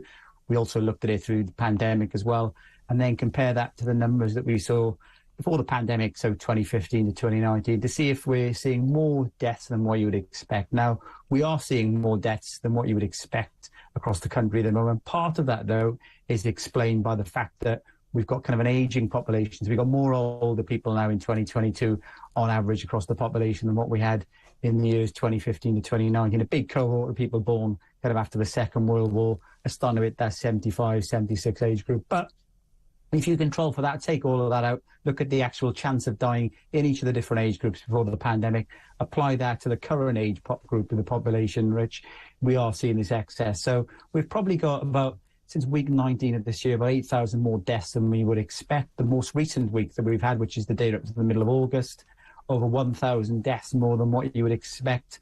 And this comes at a time when we've seen excessive pressures on A&E services. We've had a few heat waves in some of those weeks. It'll explain a little part of it, nowhere near the full extent of this, because this is more or less every single week through it. And you're right, every single day, Rich, we had for 2 years the BBC, ITV, Sky telling us how many people were dying within 28 days of a positive COVID test. I've seen very little, if at all, any coverage of these excess deaths, which are predominantly non-COVID.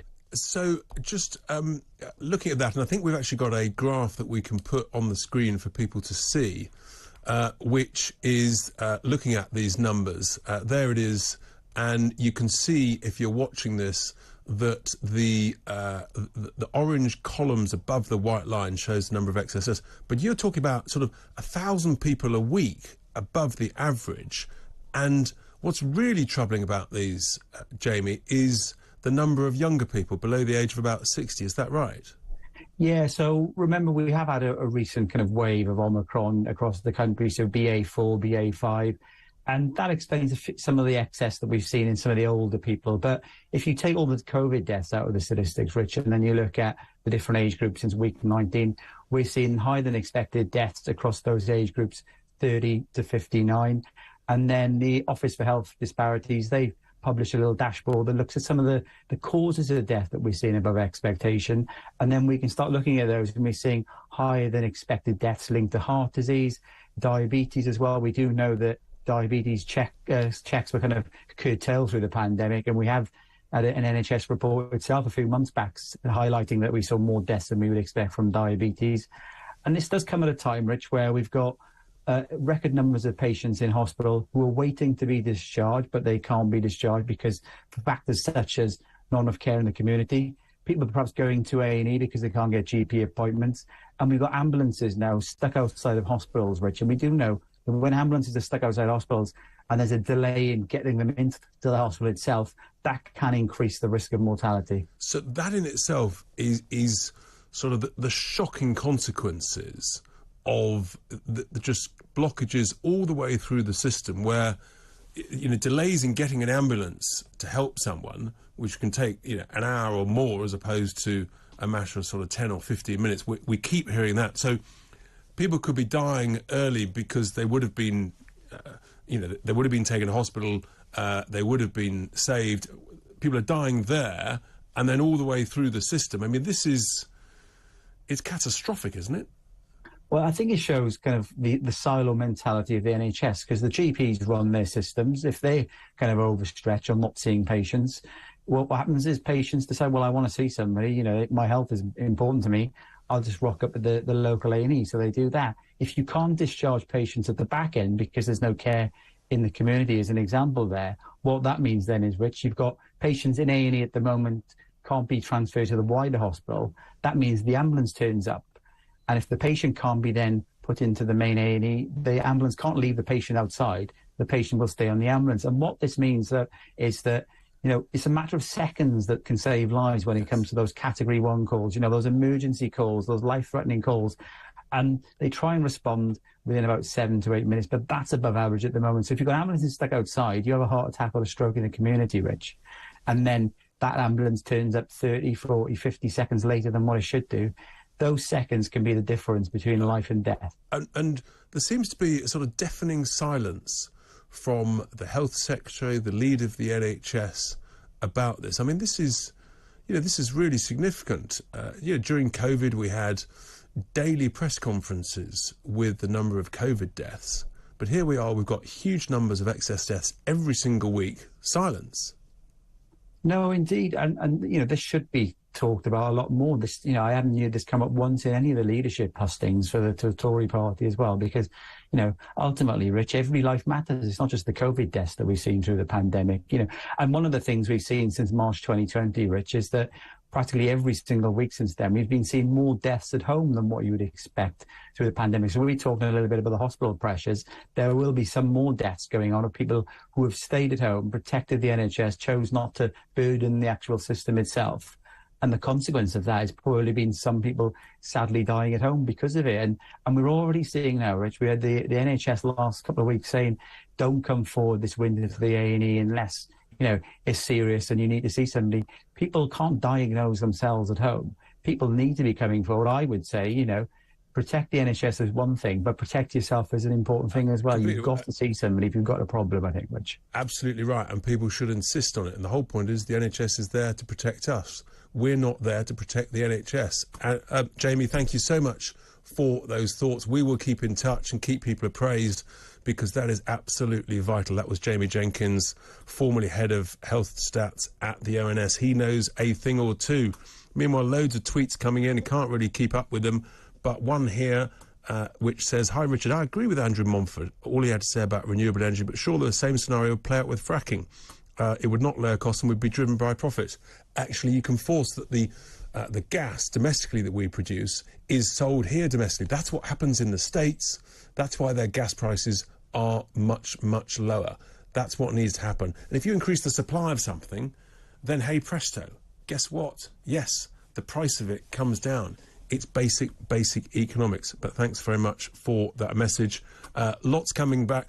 We'll take your calls and your messages after the break. You're listening to Tice Talk here at Talk TV.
Welcome back, my friends, to Tice Talk. Well, that was fascinating with Jamie Jenkins about the tragic number of excess deaths across the whole of England and Wales. I think it's the same in Scotland. Week in, week out, we'll keep a really close eye on that. I think it's extraordinary that this doesn't seem to be being talked about by the mainstream media. or indeed by the leader of the NHS itself, Amanda Pritchard, or the Health Secretary. Just a complete vacuum of uncomfortable statistics. Tony, he messaged in to say, Richard, I might be right. Did Boris Johnson sell North Sea gas fields to Gazprom? Either way, you can't trust the Tories to put the UK first. Maybe trust will change our perception. He hopes so. Tony thinks that Labour and the SNP would only be worse. I have to say, I think that this lot have been so bad. I mean, they've exposed us literally to the idea that we might have to ration one of the most basic human rights, energy. Unbelievable. 12 years of Conservative rule. Let's go down to Bury St Edmunds, up to Bury St Edmunds, where Keith's on the line. Hi, Keith. Morning, how are you? I'm good, thanks. How are you getting on? What's going on? What's on your mind? This is really, well, a couple of points to do with immigration, especially the immigrants coming in with no documentation. Why could these people not be fitted with ankle-style tags so we can at least try and monitor them, or alternatively establish an army bivouac camp on one of the Scottish islands and ship them there until their documentation is validated? It's a really good question, Keith. I don't know specifically what tagging arrangements are or are not used. I'm sure Nicola would have something to say about... I'm sure they would. But one thing is for sure, they wouldn't want to stay... I mean, it's a bit chillier up in some of the northern Scottish islands. That is for sure. That would be... But you know what? I mean, they complained when about the quality of accommodation. I think it was down in a barracks at Folkestone. So I'm not sure they would accept bivouac. You know, we've got them basically absorbing and being accommodated in our 3- and 4-star hotels, hundreds of them up and down the country. Yes, I think until we break the supply chain to the end users, if you wish, the drug dealers or whatever, we're never going to get on top of this. You're absolutely right, Keith. One last point, if I may, Richard. I don't want to waste your time.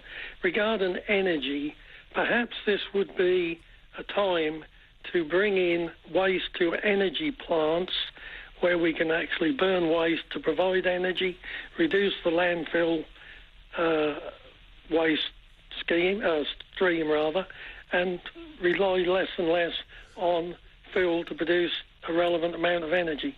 It's a great point, actually, Keith. I don't know that much about it. I think there is some waste plants being used, and you would have thought actually converting waste into heat and energy should be something that we're talking about a bit more, because basically, you know, we've got to absorb and be responsible. I just think it's legally and morally right to be responsible for our own waste. Thank you very much, Keith, there from Bury St Edmunds. Dan, he says, actually, Richard, the reason states sell energy to other states is because the pipelines feed the states. Ours is a European network. It would still be available to sell abroad and open to Europe to buy.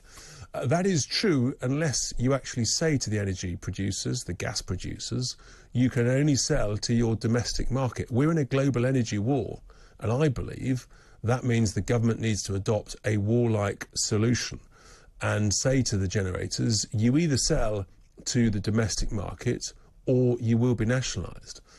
They made great profit. They made acceptable profits in 2021. They're making windfall profits now. They've got a choice. We're in a global energy war. We've got to be prepared that this goes on for years and years. Anyway, let's head from Bury St Edmunds to County Armagh, where Shane's on the line. Hi, Shane. Good to hear from you. Hi, Richard. How are you? I'm tremendous. I have a couple of questions just to ask you yourself, because you seem to have all the, well, nearly correct answers most of the time. You know this thing with President Putin, or whoever he is, anyway, with Ukraine and all that.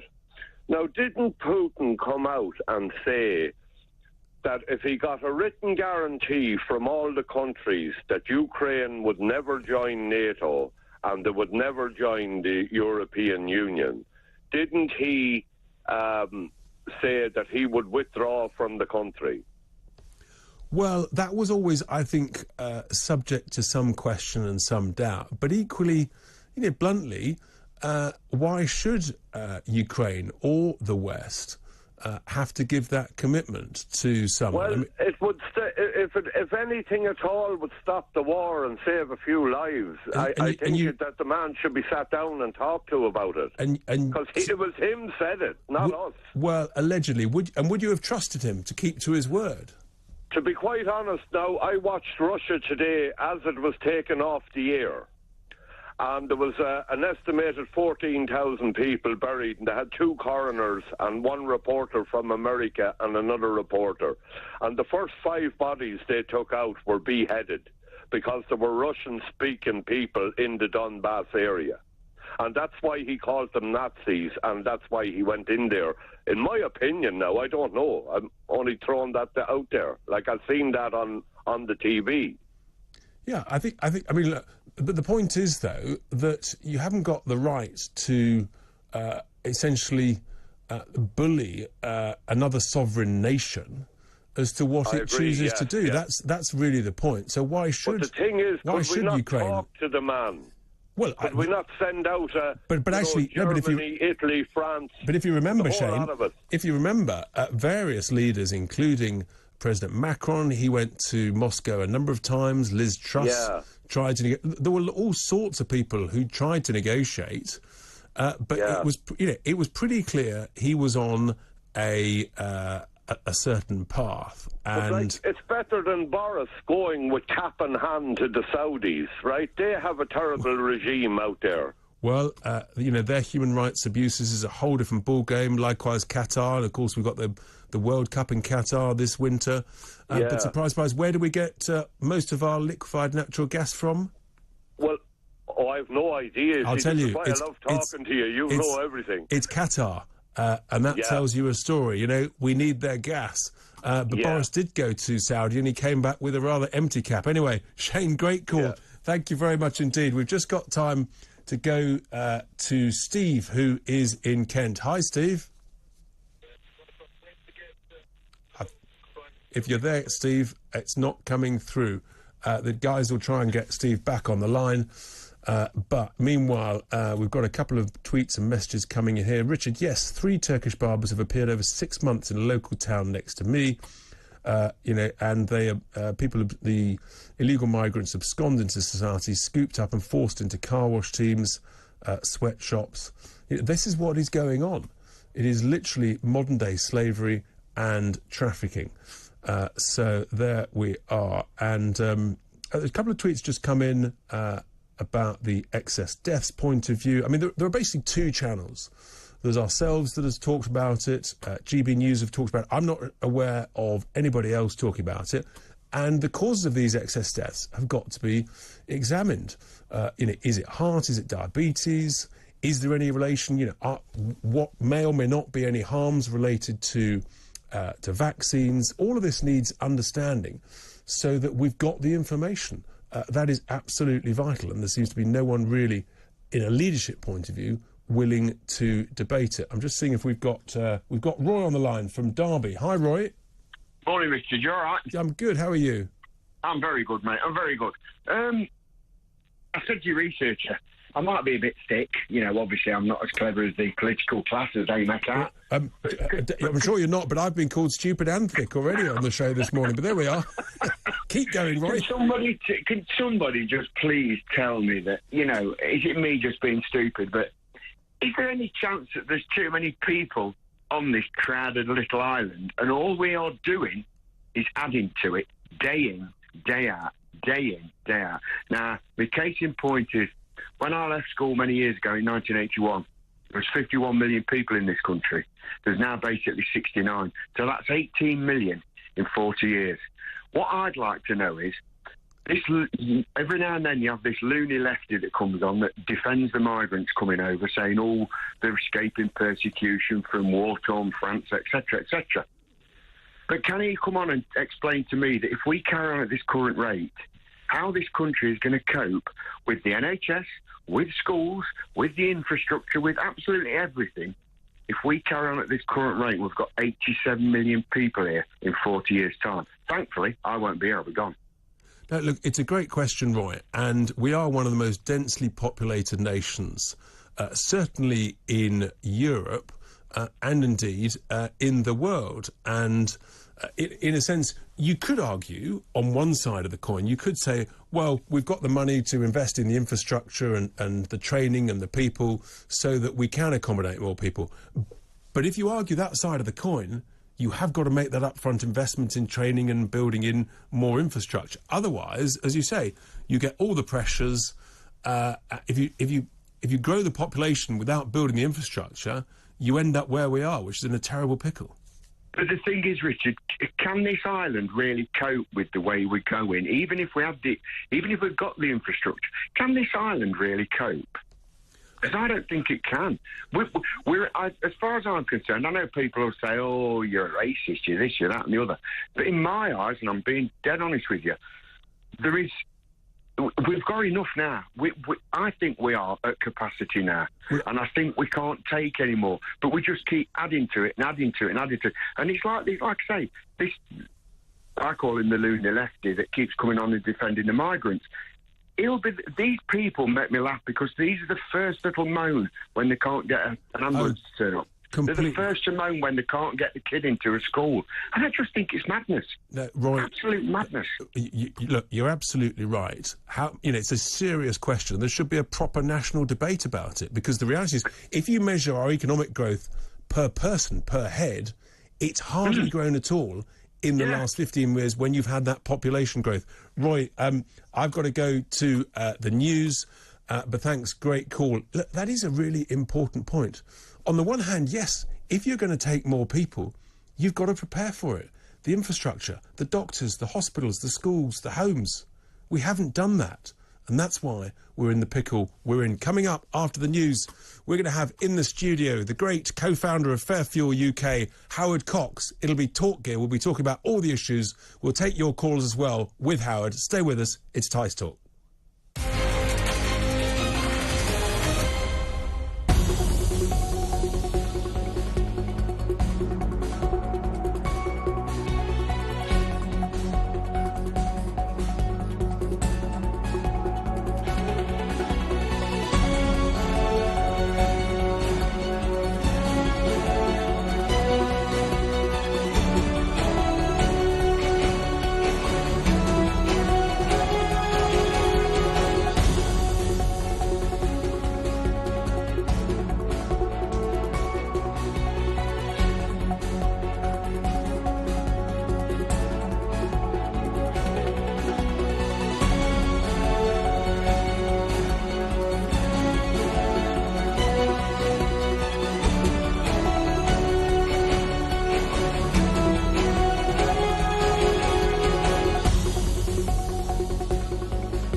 On TV, on radio, and on your smartphone. This is Talk TV. Talk TV News at 12. Good afternoon, I'm Holly Hudson. Tesco is boosting its security in store to help tackle a rise in people stealing products due to the cost of living crisis. Speaking to Kate McCann and Adam Bolton on Times Radio's new Sunday Politics programme, the chairman of the supermarket chain said shoplifting is a concern. Getting the police to take action and respond to cases where we and other retailers, I think this is a concern right across the retail trade, I think that is an issue, and you can actually, I don't sympathise with people who shoplift, but I can understand desperate people taking desperate measures sometimes when they've literally got no money left. Well, 4 in 5 people in Britain do not believe the government is doing enough to ease the cost of living crisis. 81% want ministers to do more, and 86% say that soaring energy bills are among their top 3 most pressing issues. That's according to a poll for The Sun on Sunday. It comes as the country prepares to hear who will become the next Prime Minister tomorrow, when Boris Johnson's successor and the new leader of the Tory party will be announced. 3 sisters have died following what police called a violent and traumatic incident at a house in Dublin last night. The teenage girl and her 2 younger siblings were taken by ambulance to hospital, but all 3 were later pronounced dead. Donald Trump has dropped another big hint that he's planning to run for president again in 2024. Speaking during his first rally since the FBI searched his home in Florida, Trump said Republicans were leading by record numbers in the polls, so he may just have to do it again. The former US president also called Joe Biden an enemy of the state. Americans are sick of the lies, sick of the hoaxes and scams, and above all, sick of the hypocrisy. But our opponents have badly miscalculated. This egregious abuse of the law is going to produce a backlash, the likes of which nobody has ever seen before. And the Foo Fighters' Dave Grohl paid an emotional tribute to his brother and bandmate Taylor Hawkins at a concert in his memory last night. Grohl broke down in tears during the star-studded gig at Wembley Stadium. The drummer was found dead in a hotel room in Colombia this March. He was 50 years old. Sing and dance and laugh and cry so he could hear us right now. Well, those are your latest news headlines. Still to come, your TalkSport update, but first, your weather.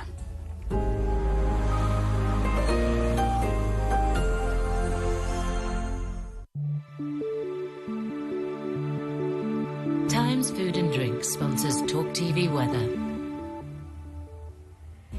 This afternoon, heavy rain will clear from the northeast of Scotland. This will be followed by scattered, occasionally heavy showers across England and Wales too. A drier evening across Northern Ireland with some decent sunny spells. As the main band of heavy rain clears northeast Scotland during this evening, there will be some scattered showers which will die out later. Breezy with strong winds for northern and western coasts. A mostly dry evening for Wales, so heavy showers will move in from the south. Scattered showers will fade for a time across central and southern England before some heavier showers move into the west later, remaining mostly dry in the east. Breezy with further showers continuing across southwest England and the Channel Isles. Overnight, the rain will move northeastwards across the UK overnight, driest across Scotland and eastern England.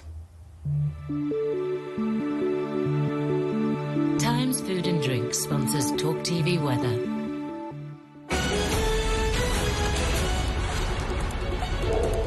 Hello again. Well, today's big match in the Premier League sees Manchester United take on Arsenal. The Gunners could go 4 points clear at the top of the table with a win, and manager Mikel Arteta says his side shouldn't feel intimidated by the trip to Old Trafford.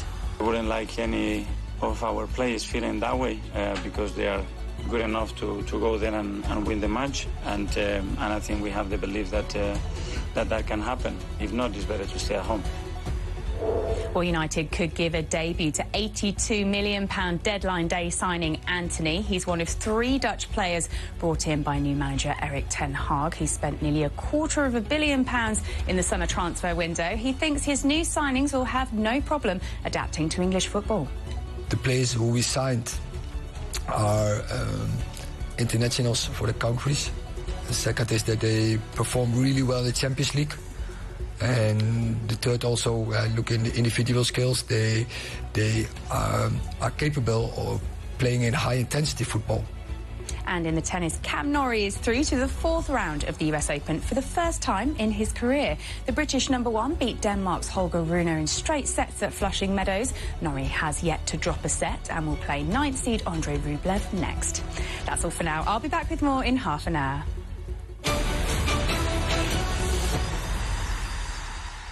The Sunday Night Club is your club. I'll take you inside the dressing room, from the terraces to the boardroom, to ask the questions you want answered. There is no membership required for the Sunday Night Club from 7.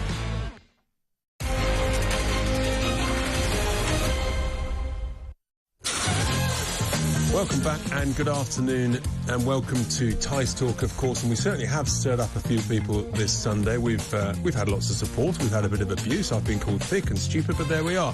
Meanwhile, Jenny messages in, Richard, what is our population per square mile compared to other European countries? I think we've got a higher density than anybody except possibly Belgium. But we can check that. I'll ask Aaron, the great Aaron in the production team, to check that and we'll come back to you. Jenny then says, energy, we own nothing in this country. We sold our energy to foreign countries. That's not quite true, actually. The truth is, all of the energy resources under our feet and under the North Sea, we own that. We then license companies to extract it in return for a share of the royalties.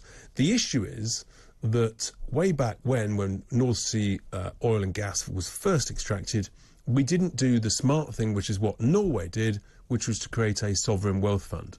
That has worked out very, very well indeed for Norway. But we could still do it because we're in charge. And all of this energy actually is owned by all of us. That's the issue.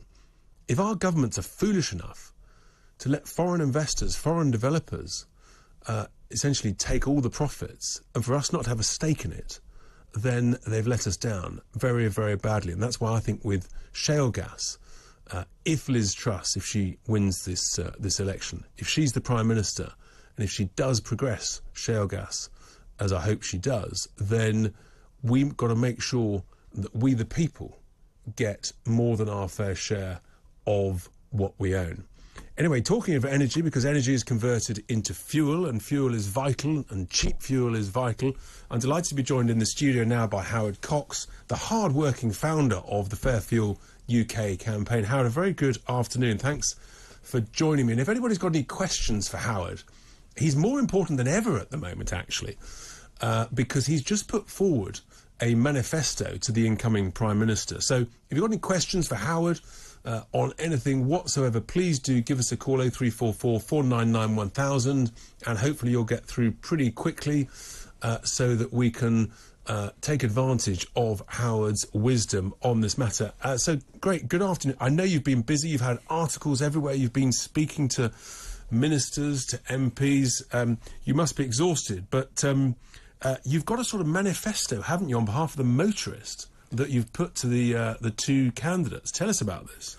Well, morning, Richard. Thanks for having me on again. It's great. It comes around quickly this month, as every month. But, what we've done, actually, I put together what our 1.7 million supporters have been shouting from the rooftops for, and most people with common sense are calling for. I'm 20% optimistic, and it seems like Liz Truss is going to be our Prime Minister. And I've spoken to a lot of her team. Penny Mordaunt, for example, is now backing her. And Penny Mordaunt, I backed her to be our next Prime Minister, but she came third, as you know. But she's wrote back to me and saw my election manifesto in The Sun and said, bang on. So I'm really quite pleased with that sort of thing. And she's in the heart of Liz Truss. Now, my only problem is I'm only 20 to 30% optimistic. I'm still 70% thinking it's going to be more of the same, because I still think in Whitehall there is still a number of SPADs, special advisors, with a green tinge around them that have too much sway and too much influence. Yes, well, that is always a concern. We've got to keep battling.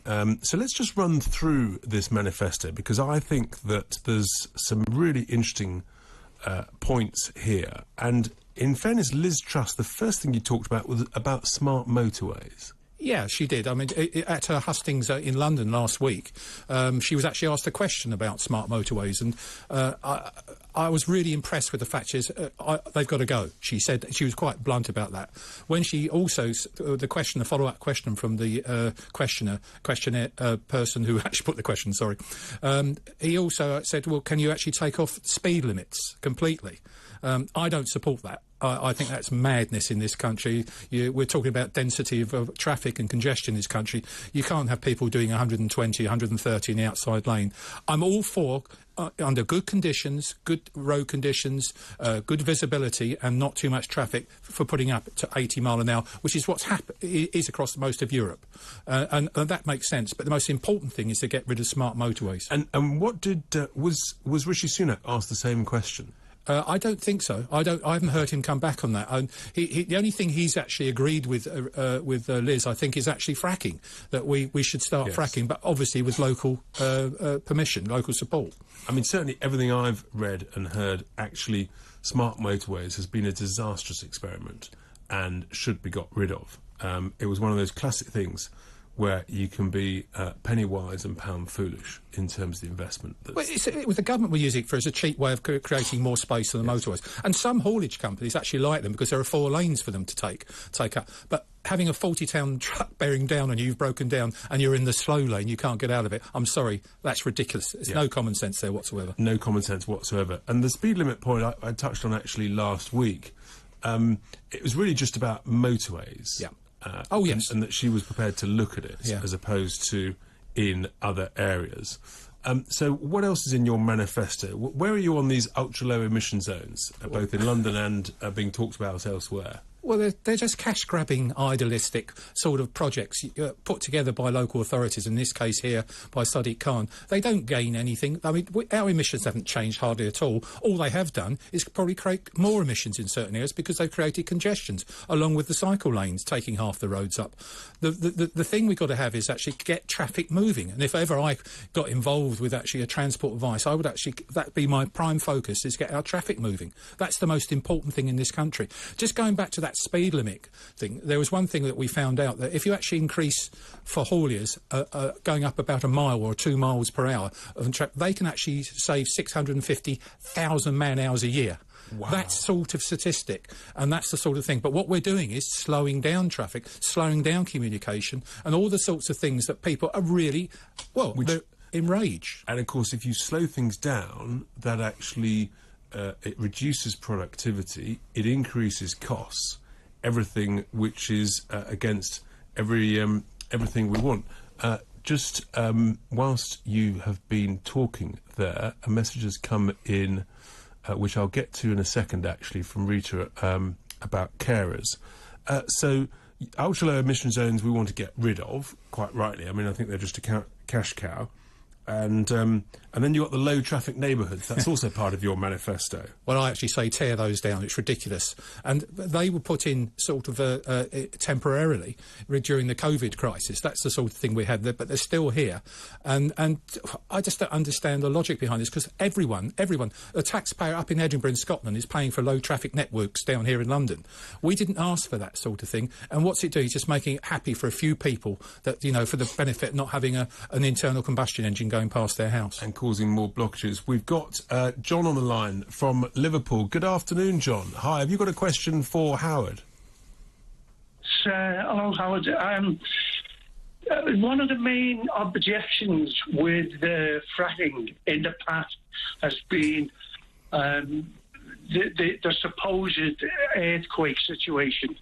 And I've heard people phoning up and saying that if they did have plants open up near them, that one of the issues is they can't get insurance. Now, they could put that objection to bed instantly by the government saying, OK, if there's a fracking plant opens up in your area and you can't get insurance, then we as a government will underwrite the risk, the potential risk that's involved. Now, from what I can gather, the advances in the technology of fracking have virtually eliminated that, but people are still using that objection that they can't get insurance if there's a fracking plant near them, and the government could. John, it's a great question. I mean, you're applying something that we rather like on this channel, which is called common sense. You know, where you've got an issue, and whilst I don't think it is an issue, that concern can easily be dealt with exactly the sort of solution that you propose. You must come from the world of insurance, John. No. I'm just a retired 75-year-old curtain walling man. Well, you are talking common sense, sir. You really are. And the important thing about what you said, which brought it home to me, was everything is based on emotion in this argument about things. If there's opposition, it's usually an emotive statement being made by the people who don't want this to occur, not fact or science. And that's what we're seeing right across in the motoring world and in terms of the environmental world, in terms of getting in fracking. You're talking a hell of a lot of common sense, sir. John, great call. Thank you very much indeed. We've just got time, Howard, to take a call from David in Manchester. Hi, David. Have you got a quick question for Howard? Yes, a quick question. Should UK energy be nationalised? Mainly because we get over 50% of our energy from EDF. I think 16% comes via nuclear power, and the other sort of 32 to 35% comes from fossil fuels. So I just can't understand. I can't understand the logic that we buy from a nationalised company, which is 84% owned by the French government, that make an 84 billion revenue turnover. I think profits between 5 and 10 billion. We've got the question. Should we nationalise UK energy? Howard, what's your view? Well, I come from the old school where nationalisation was rife when I was younger. I'm 68 years of age, and I remember all those times of nationalisation and what people want to do. But I'm actually coming around to say that we should consider that, even if it's for a temporary period, to get us back to a situation. I support Richard's point about we should be on a war footing at the moment in terms of the economic crisis, and that could be part of the manifesto to actually help us way through it. The thing is, David, I agree, Howard. Yeah, I agree. Absolutely, you're on the right footing. It is. We need emergency measures. We need to creditise or at least offer some kind of energy credit. We need a threshold where if these energy companies go beyond a certain threshold, that just for profit, that they should be taxed heavily. But we do need an emergency energy footing. David, great call. Thank you very much for that. My energy plan, my emergency energy plan, is for an emergency war-like footing. The only thing is that governments are quite good at funding things, but we all know they're very bad at managing things. I don't mind the government having a percentage stake in something, but it needs to be nowhere near the management, because they will mess it up. Keep those calls coming in. We'll be talking to Howard Cox, the founder of the Fair Fuel UK campaign, after the break. Don't go anywhere. It's Tice Talk.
Welcome back to Tice Talk. We are talking with Howard Cox here in the studio. We're taking your calls and messages. So, Howard, just rattling through your manifesto before we get back to the calls. Fuel duty. Do you think this incoming government, are they listening to you? There's sort of a suggestion in the papers that maybe the prices come down a bit. They don't need to. We're still the highest tax drivers in the world, and you're still seeing in Germany, for example, they're 35 to 40p cheaper than us, and across Europe it's about 25p.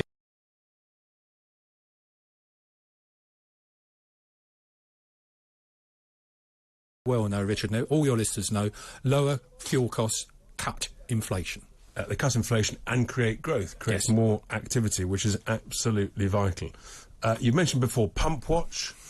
And again, have you got any indications that the incoming government might be with you on that? There's a hell of a lot of sympathy for that from all sides of the House, actually, all across parties, right across the parties.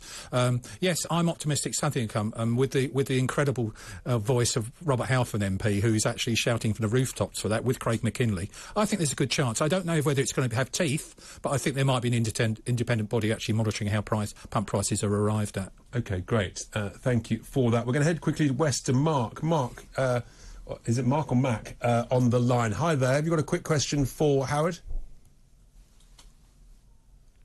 Hi, Howard.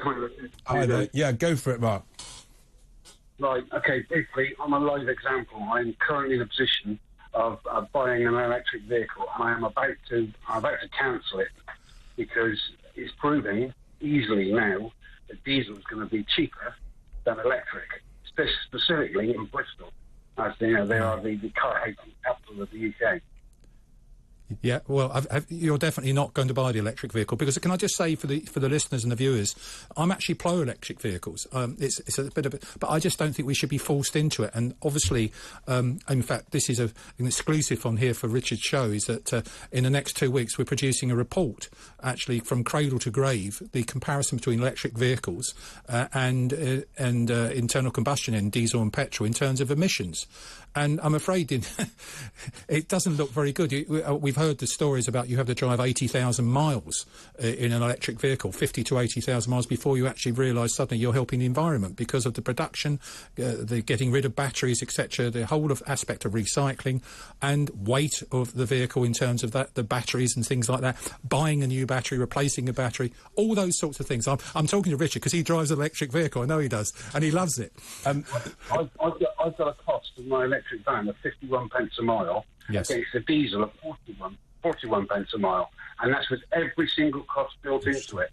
And the fact that the electric vehicle, as soon as I put any weight in the back of it, will do less and less per range. Would you do us a favour then, please? Could you email me with all those facts and figures, please, because that can go into our report.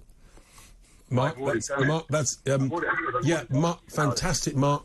Please do send those details to Howard. That's a really good call there from Bristol. Mark, yes, I've got an electric car, and obviously the price of electricity has gone up. My slight counter to Howard on that is that it's the emissions, having less emissions, cleaner air in towns and cities from electric vehicles, which I find appealing. But like you, it's got to be a choice. What we should be doing is investing in better filters, cleaner fuel technology. Cleaner fuel technology, exactly. Allow it to evolve organically rather than being by edict. David's in London. Good afternoon, David. Hi. Have you got a question for Howard? Yes. Hi, Richard and Howard. Hi. Howard, there are lots and lots of hotels north of Park Lane. So tourists who arrive at Victoria Station, the first impression they get is an extremely bad one because they've got to sit in traffic because Sadiq Khan has made Park Lane North 3 lanes to 1. It's terrible.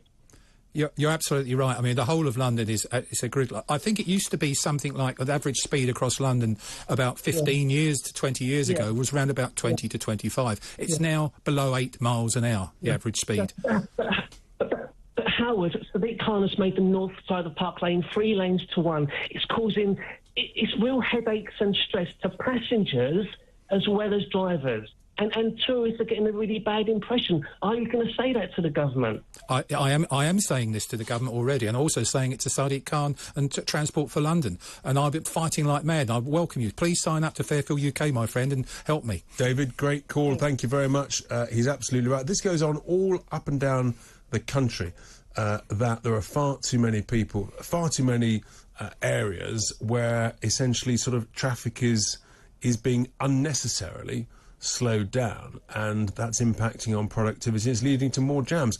Let's just quickly, possibly finally, talk about the big deal that Asda is buying the petrol stations from Co-op, hundreds of them, many hundreds of them, which actually has quite serious implications for competition and pricing.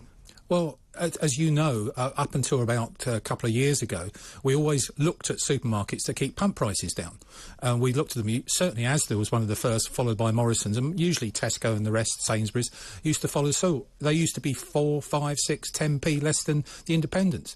Well, I can tell you now, it's now the other way round. We're seeing supermarkets more expensive than independents, and that's all because of various takeovers, various equity issues, private... and to some extent, the supermarkets are also not making enough profit from their food, so they're actually trying to make some profit from fuel, whereas it used to be a bit of a loss leader for them to get footfall through to their supermarkets. And, of course, the key thing here with Co-op is a mutual. Yes. And so they weren't paying out large profits to particularly private equity groups and things, looking for sort of... mid-teen returns as a percentage on their investment. And whereas now Asda, of course, is owned by a private equity group, and therefore they will be looking to raise the prices on Co-op petrol stations. Well, Richard, I've written to the Competitions and Market Authority, and I've asked them, well, please could you ask Asda, will the pump prices be at the lowest level common denominator between the two of them? So I'm doing an analysis of all Co-op forecourts and as many Asda forecourts as I can, and seeing what they are. But they're fluctuating all over the place. Asda used to be always at one fixed price. They're not anymore. No, that is right. We've just got a question messaged in here, Howard. Could you ask Howard why hydrogen seems to be an absolute no-go for the government? We just said just now, Richard and I just mentioned, that we should allow clean fuel technology to evolve. Hydrogen is a bit of a worry in terms of actually production costs are huge to getting hydrogen. Storage is still a problem, etc. But if we'd actually put investment into the technology, because as you know, if you burn hydrogen, what you get is water. That's all you get. Oxygen and water comes out of the exhaust. In terms of actually hydrogen actually for the future, I think it's still a long way off, but I think it's a way we should be looking. Pushing us into electric vehicles means less investment in hydrogen technology and other cleaner fuels. Interesting, that's great, thank you. Now, message from Gary says, Howard, Europe's awash with toll roads, but he says you don't take that into account when comparing the cost of motoring here compared to Europe. I think that's unfair. I really do, because yes, there are toll roads there. You've got a couple of toll roads. You've got the M6 toll road, and we've got some other got to go across various bridges, etc.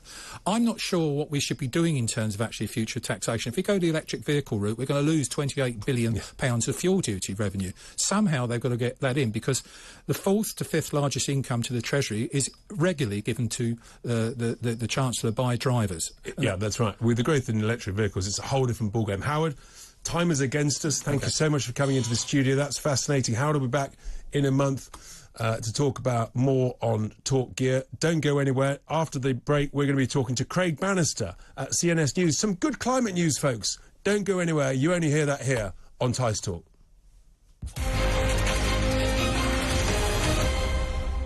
I'm Julia Hartley-Brewer, and this is Talk TV. I think my most memorable and proudest moment in journalism over all these years is actually being on air during the lockdowns, even when I had COVID myself. Over the last 2 years, getting people to tell their stories, not just about people who lost loved ones to COVID, but people who lost their fundamental freedoms, their children's schooling, their mental health, their physical health, their businesses, and giving people the chance to tell their stories about how it affected them.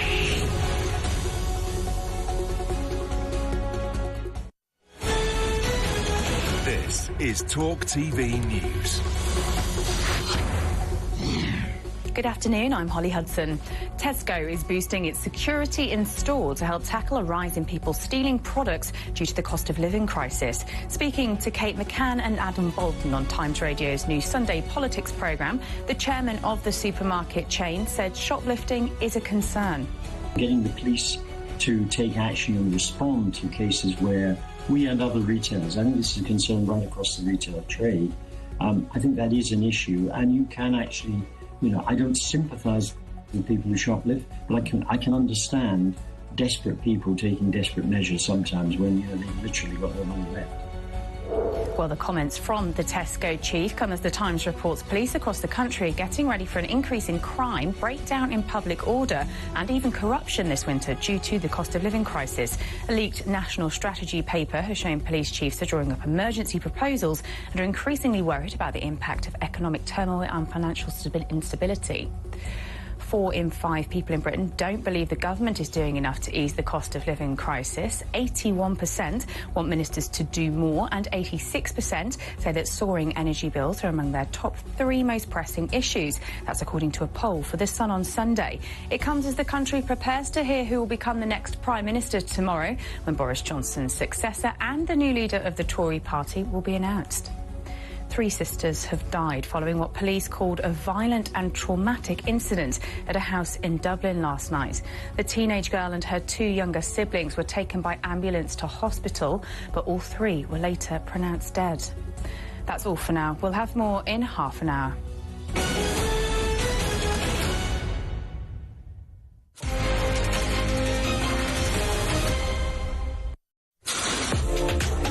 Welcome back, my friends. I can't believe time is absolutely flying in this busy show. Coming up at 1 o'clock, there is, of course, the great, the wonderful Trisha Goddard for 3 hours. And then at 4, yes, he's back. Kevin O'Sullivan is on for 3 hours.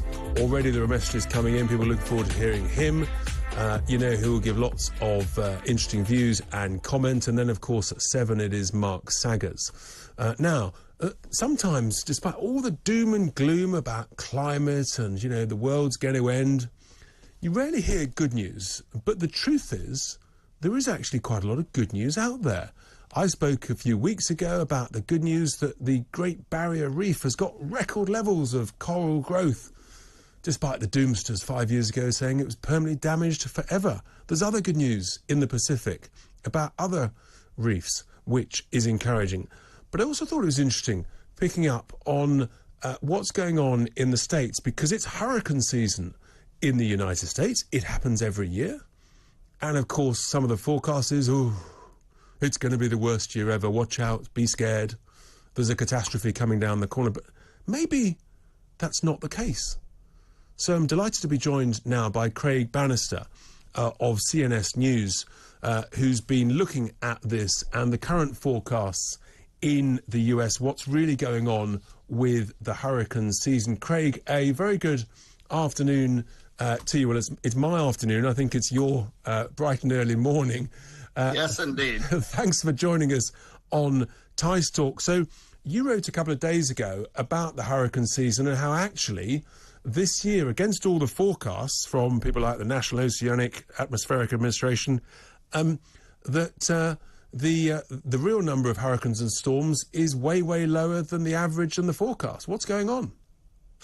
Well, you're absolutely right. Through the first half of the hurricane season, there have been 0, that is none, nary, hurricane in the Atlantic, despite the government predicting that forecasting that this was going to be an above average hurricane season. Wow. So that's remarkable. So less than the average. And I think I'm right in saying that this represents about the 6th lowest in over 55 years. Well, yes. And if you look at June 3rd through the end of August, it is the lowest in 82 years. I believe my math is right, 1941. So it has been a very mild hurricane season. And this, despite the U.S. government and media insisting that we are going to face a deluge of hurricanes. I think everyone should, listeners and viewers, just pause and reflect on this. This is a remarkable moment where it seems that actually it turns out that extreme weather events are working out to be much less than the doomsters, the gloomsters, the scaremongers, the fearmongers. And I think in your piece, Craig, this is the first August in 25 years where there's been no hurricane. Well, yes, and yet the government is, the U.S. government is loath to adjust their forecasts. They're still claiming there's a 10% chance of doom. They've lowered slightly their forecast for the odds of a above average hurricane season from, I believe, 65% to 60%. And the liberal media in the country that hold by far the largest share of audience is, I would say, almost rooting for hurricanes. One article, I believe, in Axios, when it was talking about how few hurricanes, how there weren't any hurricanes, was talking about removing the quote-unquote obstacles to hurricanes instead of talking about the forces that are protecting us from hurricanes. I mean, it's sort of truly shocking, isn't it, where the experts, the forecasters acting on behalf of the government, they're literally, as you say, rooting and hoping for potentially devastating hurricanes that might destroy life and property in order to meet their gloomy forecasts about climate change. Well, yes, much like COVID. A crisis begs government power, increased power, and control, sort of a step back and let us take care of things mentality, or at least narrative. I mean, well, let's hope that this trend continues. And as I say, it's only just over halfway through the season, so it could change. But there is cause for optimism there, and I think it's important that where there's good news, we share it. Likewise, Craig, I'm just keen finally to touch on what's going on with sea ice in the Arctic, because again, there's some quite good news there, isn't there? Well, yes, with sea ice in the Arctic actually expanding, and if you recall, the media were actually warning us that the planet was going to be covered with ice back in the 70s. There were constant forecasts that global cooling was taking place and that we were all going to freeze to death. Now, I'm not sure it's quite that dire, but you do see the sea ice expanding in the Arctic. And the statistic I read is that we're now well above the 2012 low for Arctic sea ice, and just 3% below the 30-year average, which is pretty close to the average. Yes, and despite that, what you will see in media over here in the U.S. are cartoon representations of drowning polar bears due to the melting sea ice. So it seems as though the alarmists are very, very unwilling to let go of the doom and gloom forecasts, which you have to ask yourself about the, for lack of a better word, sanity of a personality or a group mentality that is determined to believe in doom no matter what, to find some rationalization for being doomed. My simple view is, Craig, if it seems illogical, if you don't understand it, follow the money. And we all know there's lots and lots of money and invested interests in the whole climate change debate. Craig, thank you so much for joining us. Keep in touch, keep that information coming forwards, and let's hope this does work out as a very mild hurricane season. But I think it's important to put the other side out there, and where there's good news, let's share it, folks. Why wouldn't we? Why wouldn't we? Andy's just messaging, Richard, extreme weather events just seem more prevalent in the 21st century as we can see them more on the 24-hour news and social media cycle.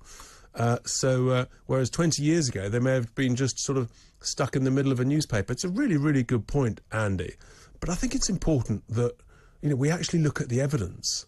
And I just sense that far too often, because of the vested interest, because of the huge money involved, we're simply not being told the truth. Give us a call, 0344 499 1000. I'll take your calls in the run-up to the break.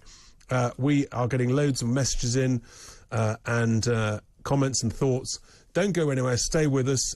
Lots of tweets. I'll get to those as soon as I can. It's Tice Talk. It's Talk TV.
Welcome back, my friends, to Tice Talk. We've just got 15 minutes to go before Trisha got up. I nearly forgot to share with you what I think is my good deed for the weekend, which happened yesterday morning, because I was just parking my car in a car parking space, and it's a sort of there's a line of spaces where Monday to Friday you have to pay for your parking, but it's free at the weekends up to a maximum of 1 hour.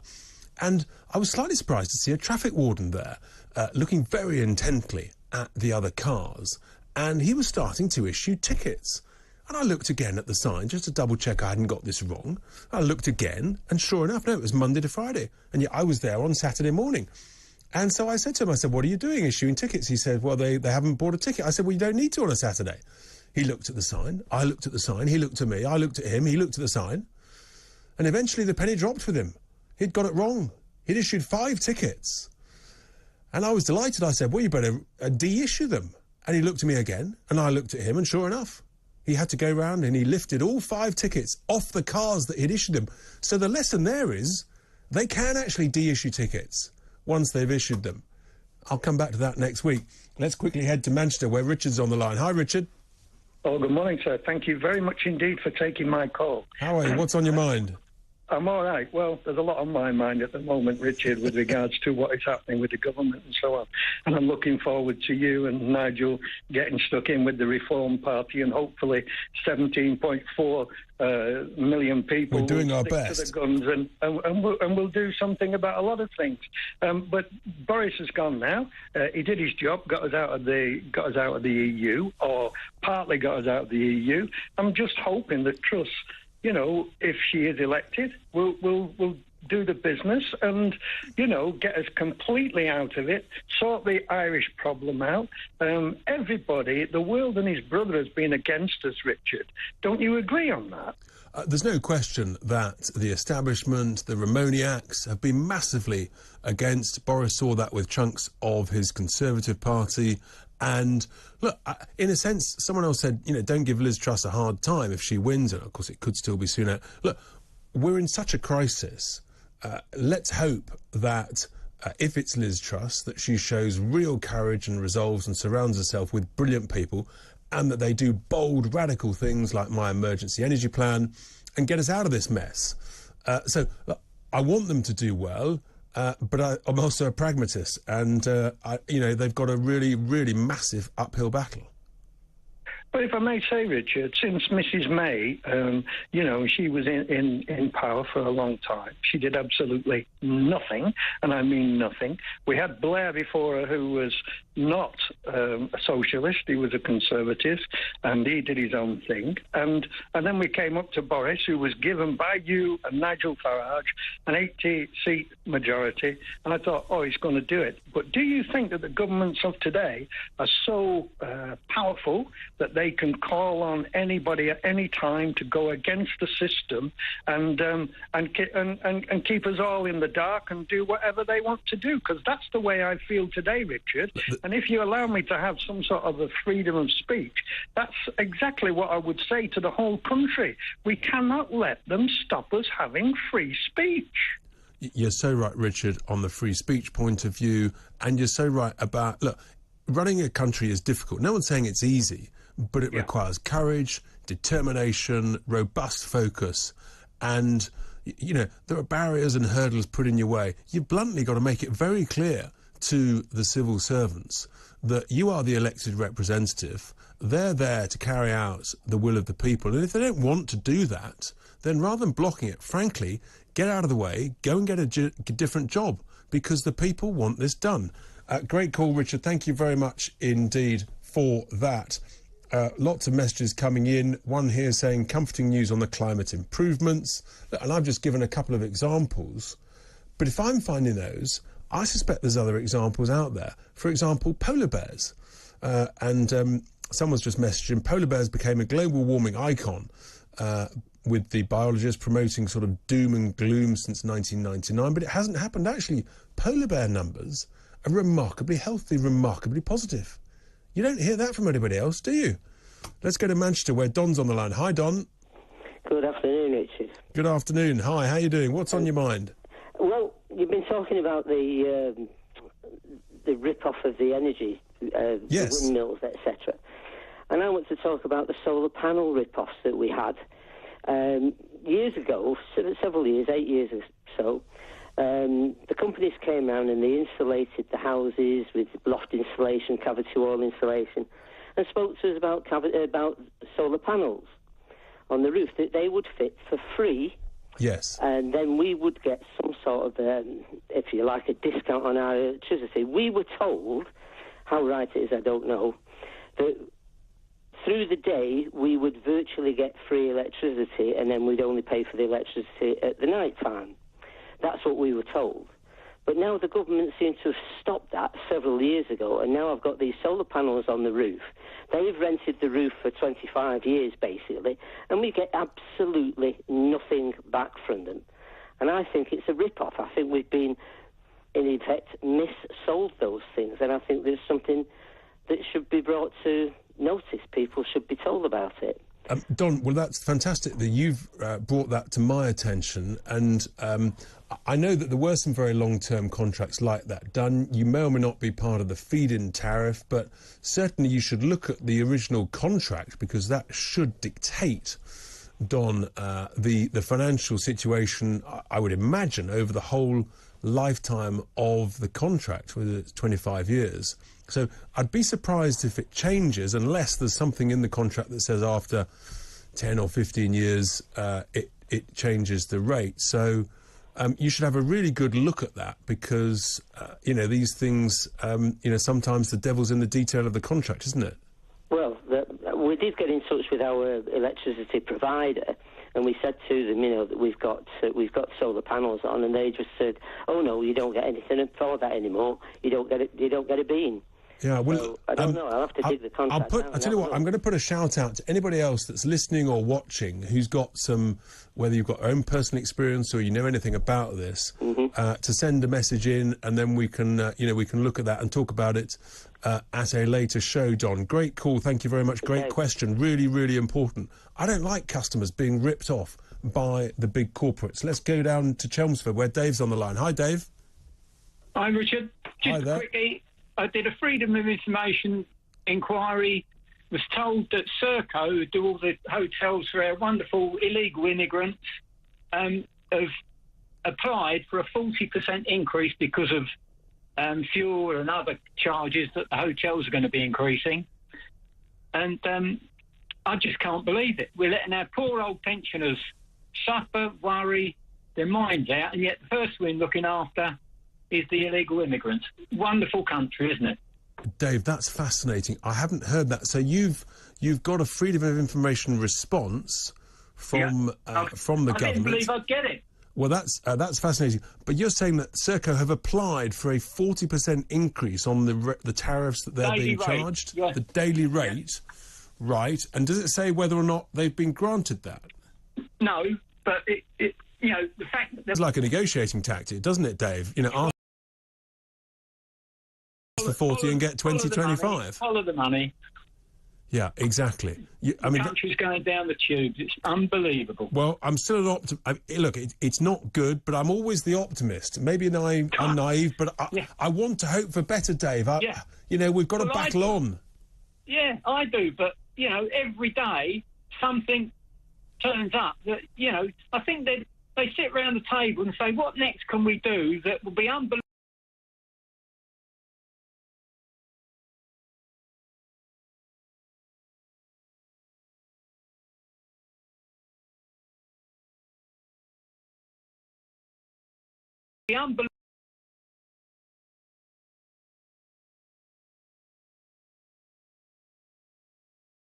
And what do? We swallow it. Well, we shouldn't, that is for sure. Great call, Dave. Thank you very much indeed. I think we have got to remain optimistic. We've got to remain hopeful, and we've got to keep trying. That is for sure. Lots and lots of tweets, messages here saying the eco-terrorists are hypocrites, anarchists who freely admit they want to smash capitalism, and yet, of course, they don't practice what they preach. They're still using, and yet, of course, they don't practice what they preach. They're still using their own fossil-fueled cars. And this is sort of eco-communism, it says here, whilst we suffer, whilst they get rich. It's a scam. I really am very concerned because it's the poorest who suffer the most from these increased costs. One here from John who says, Richard, you're dead right in your sermon. This religion is scary. Nothing's being done about it. And they do as they like.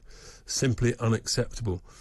Message here about Norway supplying most of our gas. Well, they supply a big chunk of it. We get a lot from Qatar. And yes, they did create a sovereign wealth fund. They were smart. They thought long term. I'm still convinced we can do that. But we've just got to have that level of leadership. A great question from Mac. We'll ask Howard another time. Smart motorways, what's the problem, he says?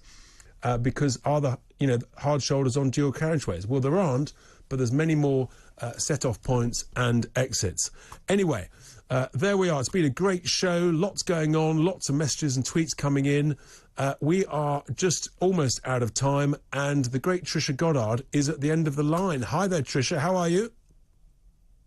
I'm fine, thank you, Richard. Got lots coming up on the show. We're looking at the mental health impact of the cost of living crisis. I think that's a really important one to talk about. The chief finance officer, for instance, of Bed Bath and Beyond over in the US, sadly just committed suicide. So, I mean, there is a real mental health impact. So we're looking at that. We've got our Faith in the News panel with some moral dilemmas that our listeners might want to have an answer to, interesting ones.